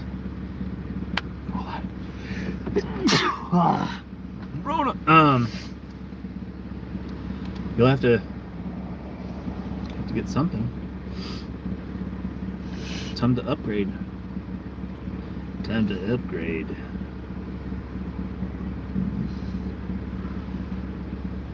Ranch Fairy on YouTube, if you watch some of his videos, you'll see his targets that he uses, and they're not millions of dollars, you know, super crazy expensive. They're fairly normal, easy, cheap, usable. Dude, if you're gonna keep sniffling, check you later, dog. Oh geez, I don't know what I just did. 8 layers of that mat, and I never ran it past 675 grain, muzzy, 3 blades, 250 grain inserts. I don't know. Maybe I'll have to do a test. Maybe I'll go to Tractor Supply and get some and see how many layers I can get one of my arrows to go through. That'll be interesting. Do a combination, build an old cheap arrow like that everyone likes, and then build my arrows, and then be like, okay, send it through, see what happens. See what one makes it the furthest. That'll be pretty interesting. Very scientific.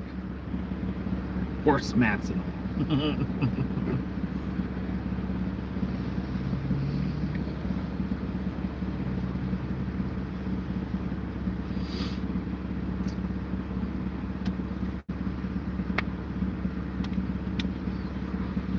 So what's everyone use for rifle season, for gun season for deer? What's everybody use? I use the 6.5 Creedmoor that I built. It's a AR-10. It's a bad mamma jamma. It's actually in the back of the trailer. Like an inch thick. That's alright. Well, I'll do it. I don't care. Like, I'll do it. We'll do it when we're up in Michigan. I ain't gonna do it here. Might get mad at me in Walmart parking lot.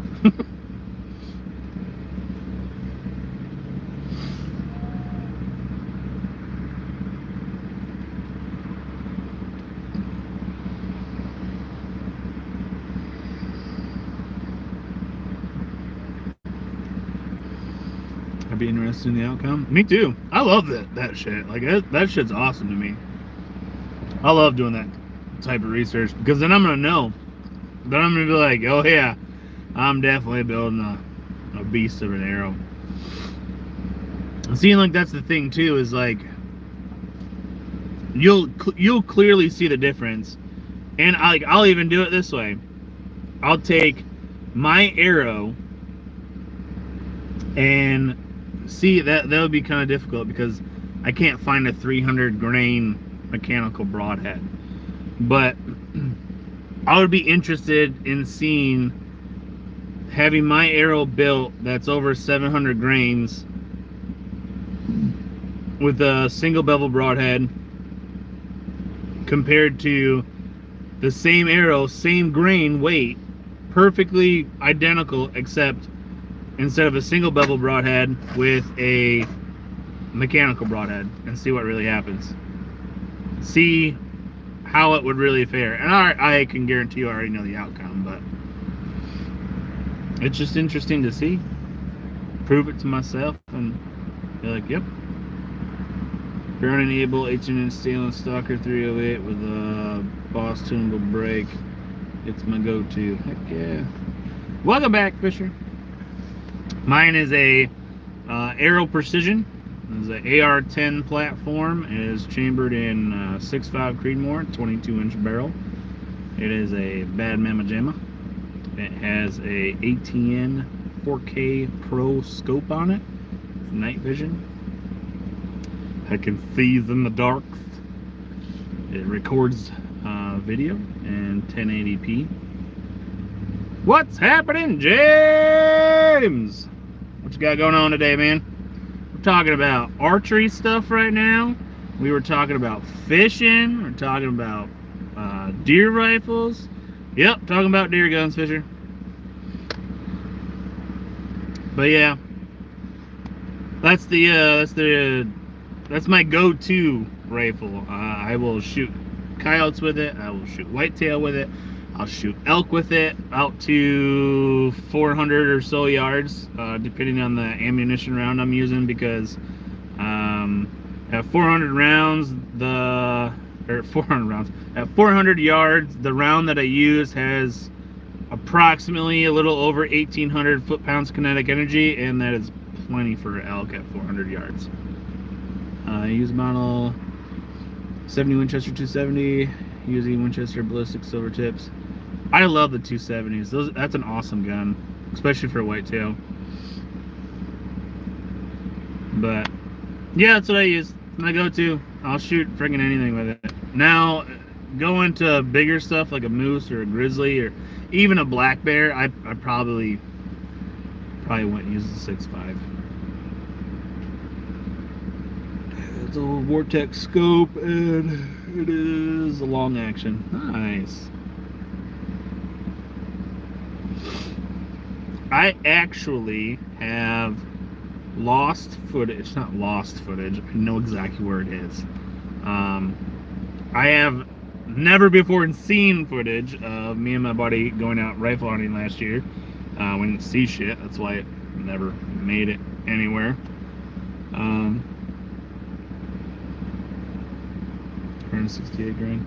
I use all Hornady ammunition. I'm a Hornady ammunition fan.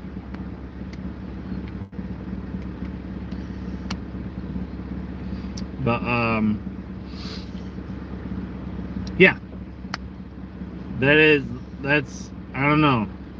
Everything that I've used is just the Hornady ammunition. It just works in my rifles. A little bit of a headache, but other than that, pretty good. Yeah.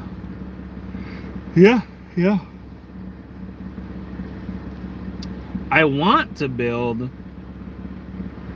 a 408 Shytech and an AR-10 platform, but then the silver tips will drop it in its tracks. I want to build a 408 Shytech and an AR-10 platform because and Federal's still good too.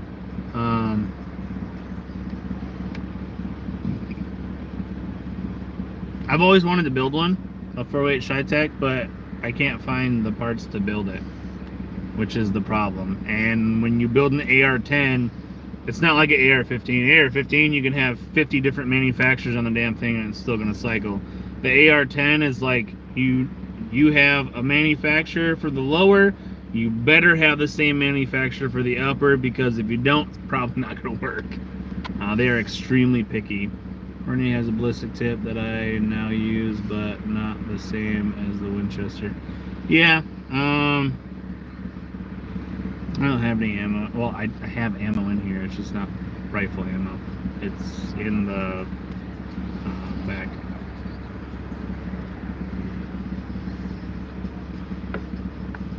Gee, look at that. Crazy, dude. Crazy, dude. Ridiculous. Ridiculous.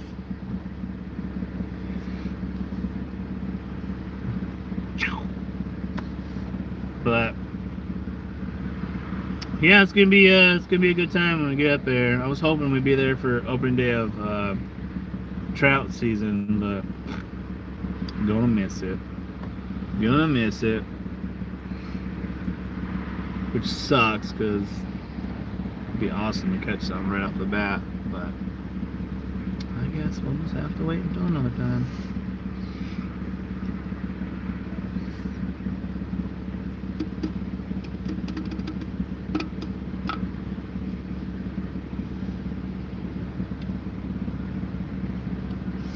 Oh, yeah, so I have that footage from me and my buddy going out rifle hunting, and he was using his dad's 30-06. It's a pump action 30-06, and his dad passed away, and he got that gun from him. And when I took him out last year, I told him, I said, like, I took my 6.5, but he also took his gun, obviously. And I told him, I said, dude, if we see a shooter, you better be ready to shoot, because you're going first. Because he hasn't gotten a deer with it yet. So we were trying to get him a deer with it. His Hernian got hard to find like 5 years ago. Then I had a couple that didn't fire, so I switched to Winchester. It happens. Every manufacturer has issues, especially like 5 years ago when the whole ammo shortage happened and all that. It's like, I've had some where it's been Hornady ammo, actually. It's been Hornady ammo, the same chamber, so both 6.5s, but one was a hunter and one was a match grade, and the case lengths were different. Not by much, but they were different. And it was very interesting because one does not cycle through my gun and the other one does. So, and the only difference in those should be the bullet. That's the projectile should be the only difference. And a little bit of the powder, but not the case length. Case length should be the same, especially from the same manufacturer. What's happening, Blakely? What you got going on today there, guy? Getting warm here? It's warm here. It's actually really nice right now. I tell you the temperature, but I don't know it because my Jeep doesn't tell me no more because I don't have a steering wheel. As you can tell, it's right there. Getting taxes done? Gross. Good, just got out of the shower, so extra good. Oh geez, I don't even want to know.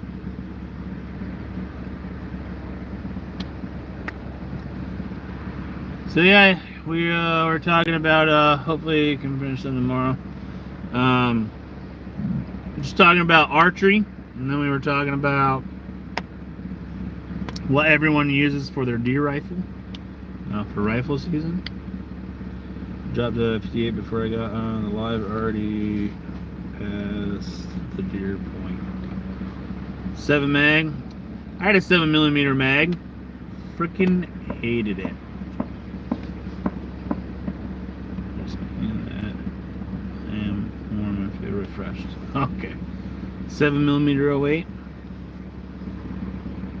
The dew point. Gotcha. Yeah, I had a 7mm mag. I love the gun. It's just, I think it kicked like a damn mule. Just was a little overkill for a whitetail.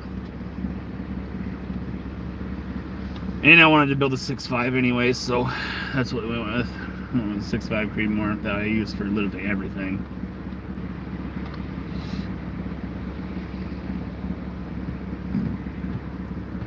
What a girl. I don't know about you, but I will take my 50 cal out and I will go hunting with it every single day. What do you mean 6.5 boo? Oh, let me hear it. 308. It's the same damn frickin' round, except a 6.5 is a 308 that's frickin' shortened and neck down. 45 degrees here. It's probably 70 something here. would be my guess.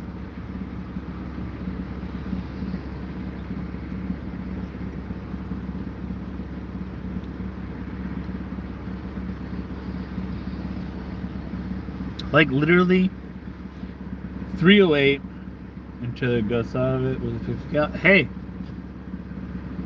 less tracking. That's all I gotta say.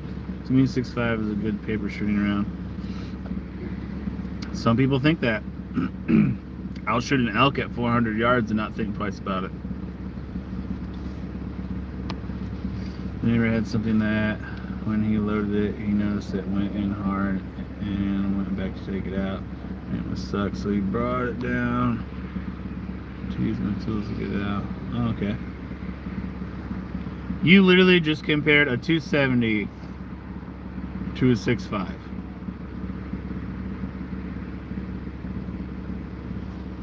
You need to sit down. If you're not sitting down, you need to sit down. Those 6.5s are bad mamma jammas. It is literally a 308 that's neck down.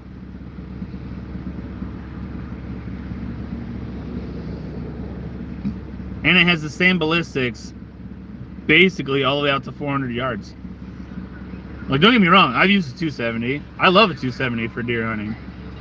But for whitetail hunting, 270 is freaking awesome. And he can shoot a 270 just fine. It doesn't have much recoil. The one that we have, it's a wood stock, so it's kind of heavy. And he can shoot it just fine. You didn't compare, just saying. My 7 mag is my favorite. Well, yeah. Don't get me wrong, I love my 7 mag. But for just whitetail, it was like, it just wasn't worth it.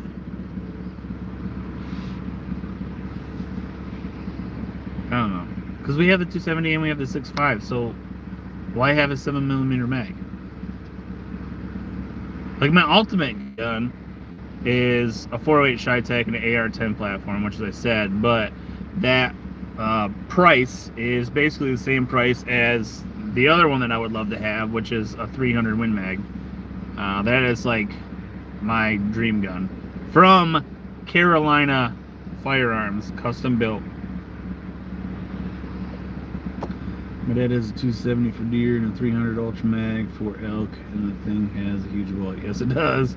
This whitetail at 22 is good. Can't use a whitetail at 22 for whitetail. It's illegal. From where I'm from. Same ballistic coefficient, but not the same terminal ballistics as the 308. Yeah, but once you hit 400 yards, the 6.5 takes over. I got a 300 Win Mag too. Yeah, like I want a custom built 300 Win Mag. Like, that's what I want. I want a custom built 300 Win Mag. The other gun that I really liked, my cousin got for Christmas when we were younger. It's a 270 short mag. I think it was a 270 short mag. I love that gun. That gun shot so nice. And that's what he uses for deer. He's also got 308, 30-06, 270. Like, we've got so much. I mean, we don't have any. We lost him in a horrible boating accident last December, and the sled dogs are okay, but lost all of our firearms.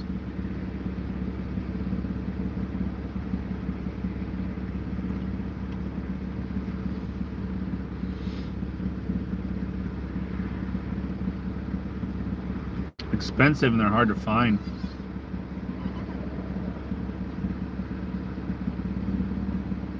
Yeah, how did you know it was in Superior? Well, it was like a lake off of Superior. I don't remember the name of it. My buddy took me there. My buddy, I haven't seen him in years though, so I couldn't even get a hold of him if I wanted to. Semi-auto 50, that's what I have. I have a Barrett M107. Great gun. Completely useless for me to have, but love it. I would totally shoot it, but I have no ammo for it, and I don't plan on buying any. getting his 270 Cerakoted, and he's getting a really cool wood thumb hole stock with a bunch of cool colors put on it. My uncle has a 279 short neck. I have many calibers and guns. No, you don't. You don't have any calibers, no guns. 270, not 279. I figured. Because I've never heard of a 279.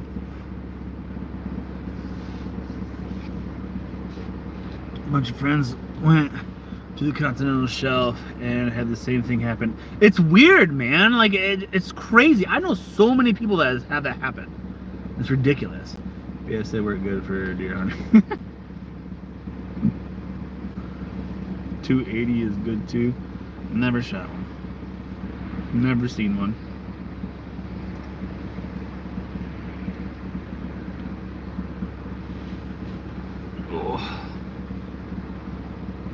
Oh, shoot.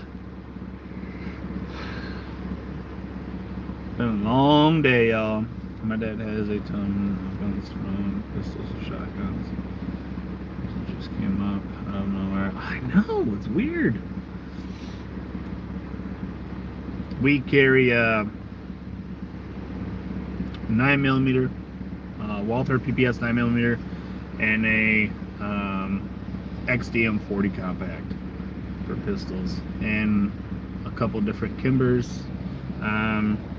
Kimber 45 1911, Kimber 10mm, Kimber 9mm, and I had a 380, but my hands are too fucking big for a 380, so I gave that to my girlfriend at the time, and she ended up fucking selling it because she's a commie. So.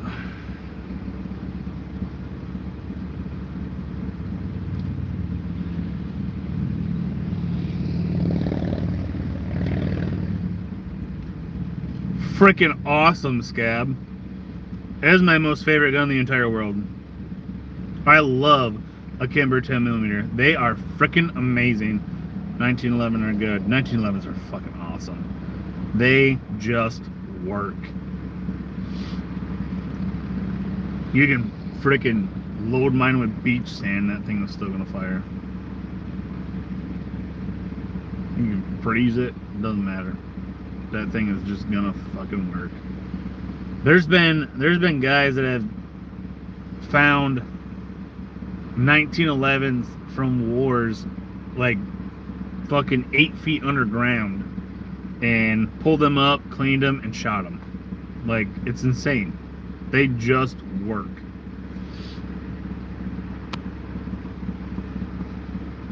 Why do you always see Kimber 1911 on my hip at all times? Exactly. See, for me, the reason I have these, and the reason these are my carries, is because I try. Come on. I'm live again. But evidently, I just friggin' crashed the internet. But these, the reason I carry these, because I trust them to cycle every single time, but they're cheaper than my Kimbers. Because if you happen to have to exercise your Second Amendment right, and you happen to pull the trigger of that by exercising your Second Amendment right, they're taking them. They're going to take that firearm from you as evidence until you are cleared, and then you can get it back, which might take a while. I don't want my Kimbers taken. I'd rather have those taken. So that's what I carry every day. Yeah, I don't know why. I freaking broke the internet, I guess. Which is weird because clearly phone hasn't moved. I haven't moved. It was like you made a bad edit on a video. Yeah, I don't know. That was weird. It told me, it was like, oh, reconnecting. And then, you're live. I'm like, oh, okay, cool. It's like logging out and coming back in. I'm too poor for stuff like that. Save money. Save money. If you want it, you'll make it happen. It doesn't matter how much you make. 1911, and it is what my brother uses for a duty weapon. Yep. A lot of people have Glocks. Had me go on a vacation for a few months, training with some police-issued Glocks. No money to save. Sounds like you need to refinance your budget there, bud.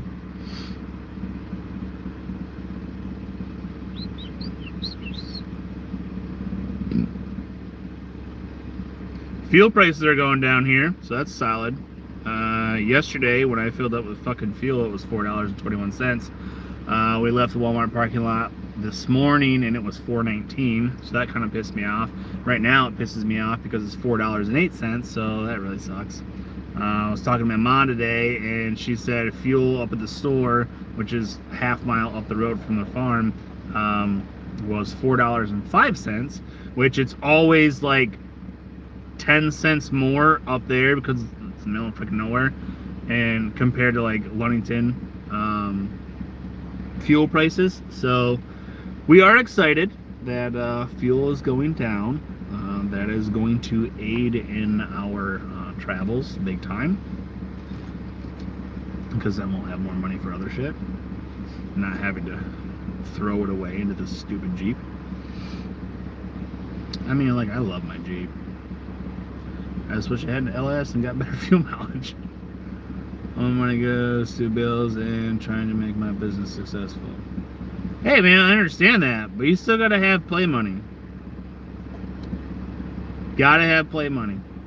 You gotta have multiple streams of income to be able, like, the money from your business should go to support your business. The money from your 9-to-5 job should go towards your bills. And then you gotta get another stream of income for your other things. Trap supplies to sell is my play money.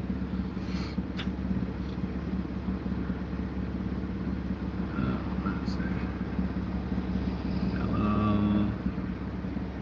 This is my third 1911 and second Kimber. It had a Springfield to start for the price. I will never cheat on my Kimber. I'm telling you, Kimber is... I love Kimber. They are so fucking nice. One of my dream guns is, I would shoot it, obviously, but I would probably never carry it on me, just for the simple fact of how much the gun would be a Jesse James 1911 that's custom made by him. I have not gone anywhere for a couple days, so I don't know how much they have changed here.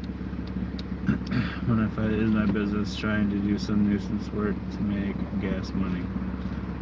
Blakely's, you need to get into some other stuff there, guy.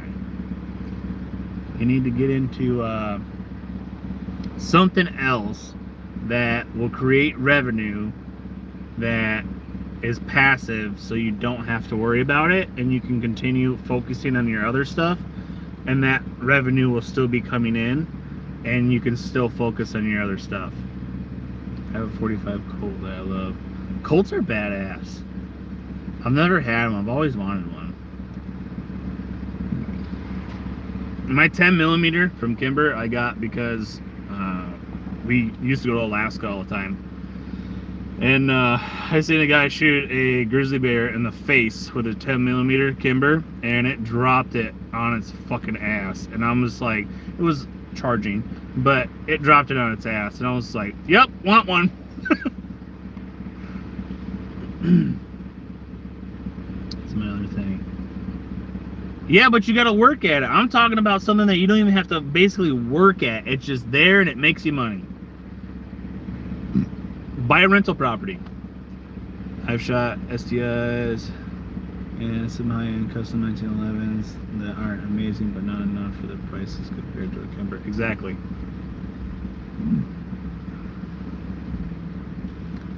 And mine, even though my dad owns it, is a 270 I was talking about earlier. Okay, Fisher. I got 3 to 4 business things going on. Hopefully they will pay off soon. That's good. It's good. We have multiple businesses, and anything that is made from those businesses goes back into those businesses to further and grow that specific business. Like I can make $1 million off of one business and I will not pay myself a dime.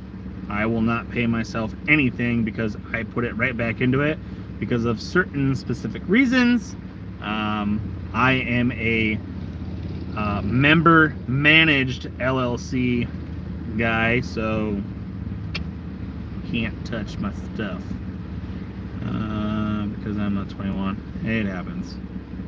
Talk to your parents about that. Why couldn't you just have me sooner? I have another house with someone doing a rent to own thing, make a little extra every month from it. That's good. That's good. See what you can do, Blakely, since you have your other house. I'm not saying you should do this, but I'm saying you should probably look into it and do it. See if you can do a cash out refi on it and take that money, because what you'll do is you'll take the equity out on it, and then you'll take that and you will, in a bank will give you approximately 75% of the value. Take that money, go buy another property, and then just keep going.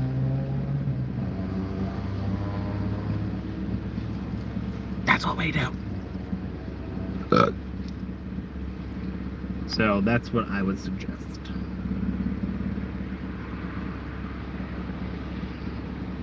And let's say this. Oh, you're married. I don't know if it'd work. Because this is one reason why Brooke and I won't get married, because I've never gotten an FHA loan. So she's never gotten an FHA loan. So I can get an FHA loan, and we have to live in the residence for a year, at least a year, fully recorded, and then we can move out and then take the equity from that and then buy another place. That's not an FHA loan. But what we're going to end up doing is we're going to do that, but then she's going to get an FHA loan, and we'll live there for a year, and then after that year, we'll move out, we'll take the equity from that and go buy another one. Yeah, they should have had me 7 years earlier, not your line. I gotcha.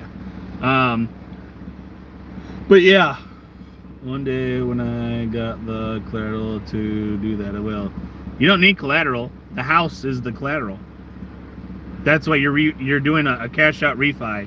You're taking the equity of that house, and they're giving you 3/4 of the value of that, and then you can use that to go buy something else. And it's freaking awesome, because the people that are living there, they are paying your mortgage, and then when you buy another place, the people that are living there, they're paying your mortgage on that. You just have to price everything correctly and do enough to make, profit off it as well, just in case. And then take the profit and set it aside. So like, don't spend any of that profit, and that way, if their water heater breaks and it's not in the lease where they have to replace all utilities or something like that, then you have enough money saved off to the side to replace water heater or central air or whatever the hell they got, or their furnace or whatever. People in that house had to, so we could afford the new place. Yeah, but you still own it. Man, I don't know how that would work. I don't know how you have it set up, so I don't know. I can't help you on doing that. And obviously, I'm not going to give you legal advice because I'm not an attorney, so this is a disclosure. Alright, I better go. I have school in the morning, so I can stay up. Too late, see ya. Alright, Fisher, have a good night. Thanks for coming in, I appreciate it.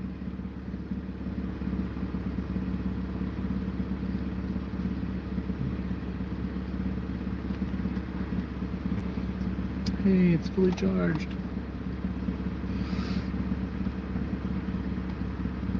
I'm just saying, Blakely, look into, talk with an attorney. Talk with an attorney and talk with a realtor.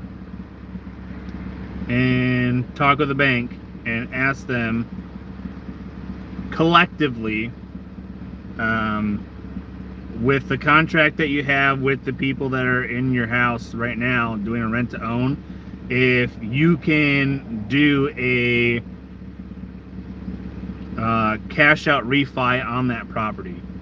The main problem is like to help people too much. That's a good quality to have, but you can't burn yourself. You can't burn yourself because that'll affect your family. I'm the same way. I love to help people. I have no problem helping anybody, but I've learned if you're too nice, it'll affect your family one way or another, and that's not good to let that happen. So, but yeah, I would talk to them, see if you can do it.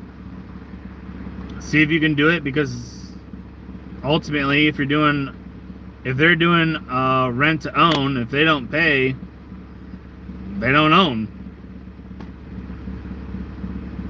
And until it's paid off, you technically still own it.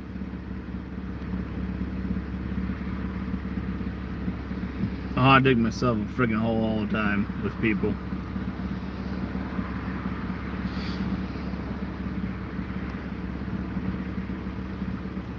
Like last summer. Put a shit ton into a friendship and then gone. I burned myself countless times. I went from the guy that helped everyone all the time to the guy that has a hard time paying his bills. It's life. That's what I'm saying. Sometimes you gotta say, fuck you, bud. Pay me. Pay up, sucker. Isn't that what Jesse James has tattooed on his hand? Pay up, sucker. Because he had so many people that owed him money. I don't know. It's just something to look into, Blakely's. If you get a chance, it's not gonna hurt to ask about it. Because if you can do it, you never know. That might change your family's life for the better, man. Never know. And if it doesn't happen and you can't do it, at least you know. But if you can do it, get after it, dude.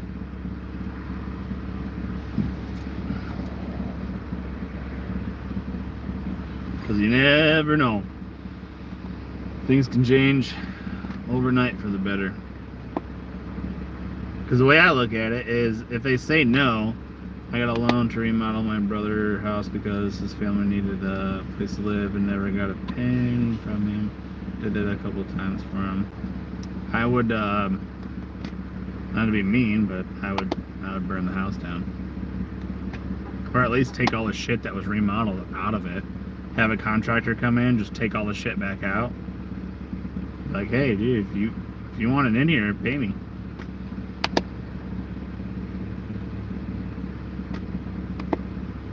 See, my thing is with family is, I have no problem lending you money. I have no problem doing that. But I will not loan you money. This is our contract. I will give you the money, and I do not expect anything back in return, but you only get one time. That's it. And after that, never ask for another dime again. Driving a truck of mine he agreed to buy for a year now. I've gotten $300 out of $2K. Go freaking put a mechanic's lien on it. Go repo the damn thing. You want me to repo it? I'll repo it. I love that shit.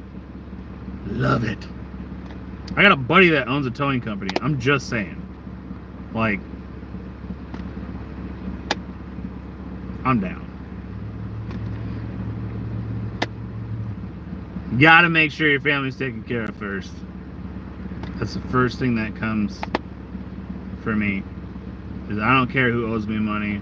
Hell, my mom owes me money. I'm gonna get that money because it puts food on the table for my kids.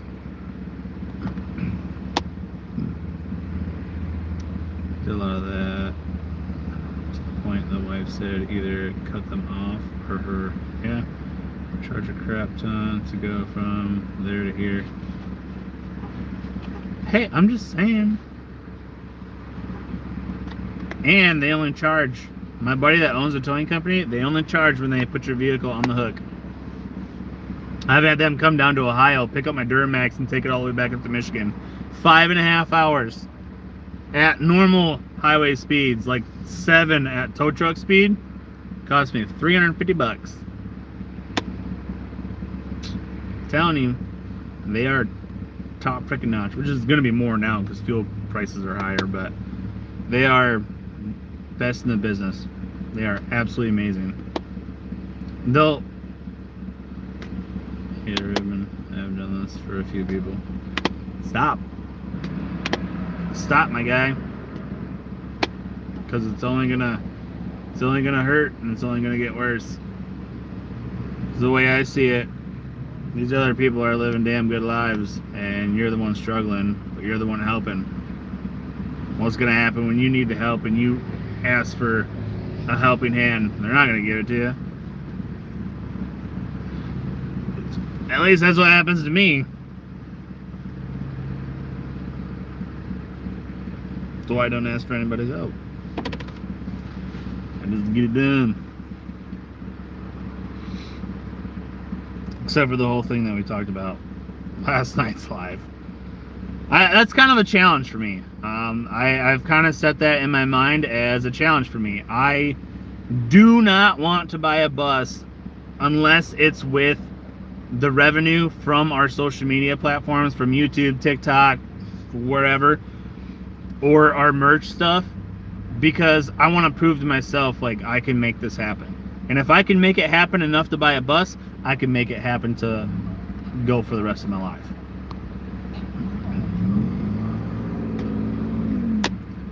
That's right. Can never be afraid to say no, and that goes for business too. I've learned that many, many times owning multiple companies, where don't be afraid to say no. Because at the end of the day, that can be the most powerful freaking thing in the entire world, is the ability to not be afraid to say no.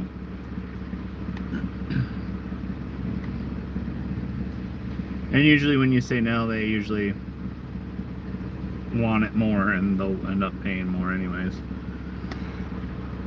Sometimes, other times they're just like, okay, yeah, whatever, I'll go down to the guy down the road.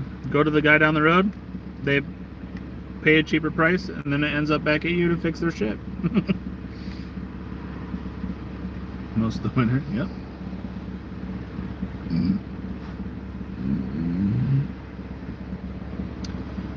The only person that has helped me is my mom, but I am the one everyone trusts with the important stuff. And yes, one of the hardest things I ever did was make the decision to close my store. Yeah, it is very hard to like. I've closed the store, and the physical location, we've closed one of our businesses. Closed the physical location. It's still active, it just physical location is closed. I gotta fucking find where the heck that did picker went. I don't know. Oh man. Well guys, I've been on here for 2 hours and 14 minutes. I'm the guy that refuses to help no matter what, end up climbing out of one way or another on my own. Haven't worked in 3 years, but we have food in the house over our head. There you go. It's like accepting defeat. And yes, what I do now is the modified version of my store, basically. Hey, I can tell you right now, closing our physical location was the best thing I've ever fucking done, because of the simple fact of, that's a lot of overhead. That's a lot of overhead. That's a bill that every single month you have to pay, because if you don't, you're out, gone. EMS. And getting rid of that overhead cost, oh, it's so nice. So nice, because especially if you can do it from sitting at your kitchen table and you don't have that overhead cost, amazing. I got needles in your seat. What? needles in your seat. Yeah, it was very expensive. Yeah. Very, very expensive. Mine was not cheap. Was not cheap at all. It was rough. In the winter months, it was rough. I'd save through the summer months, my busy months, to my platform is my new endeavor. There you go. As long as it makes you revenue, it's worth it.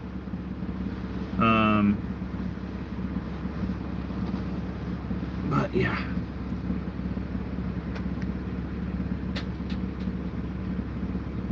What you doing, babe? What are you doing?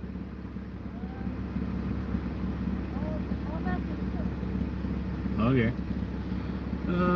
Sorry you got needles in your seat. You were jumping out. No, I was moving, trying to get friggin' comfortable, but we're might one day, but not today. Platform is not that cheap. I don't doubt it. I don't know nothing about that, but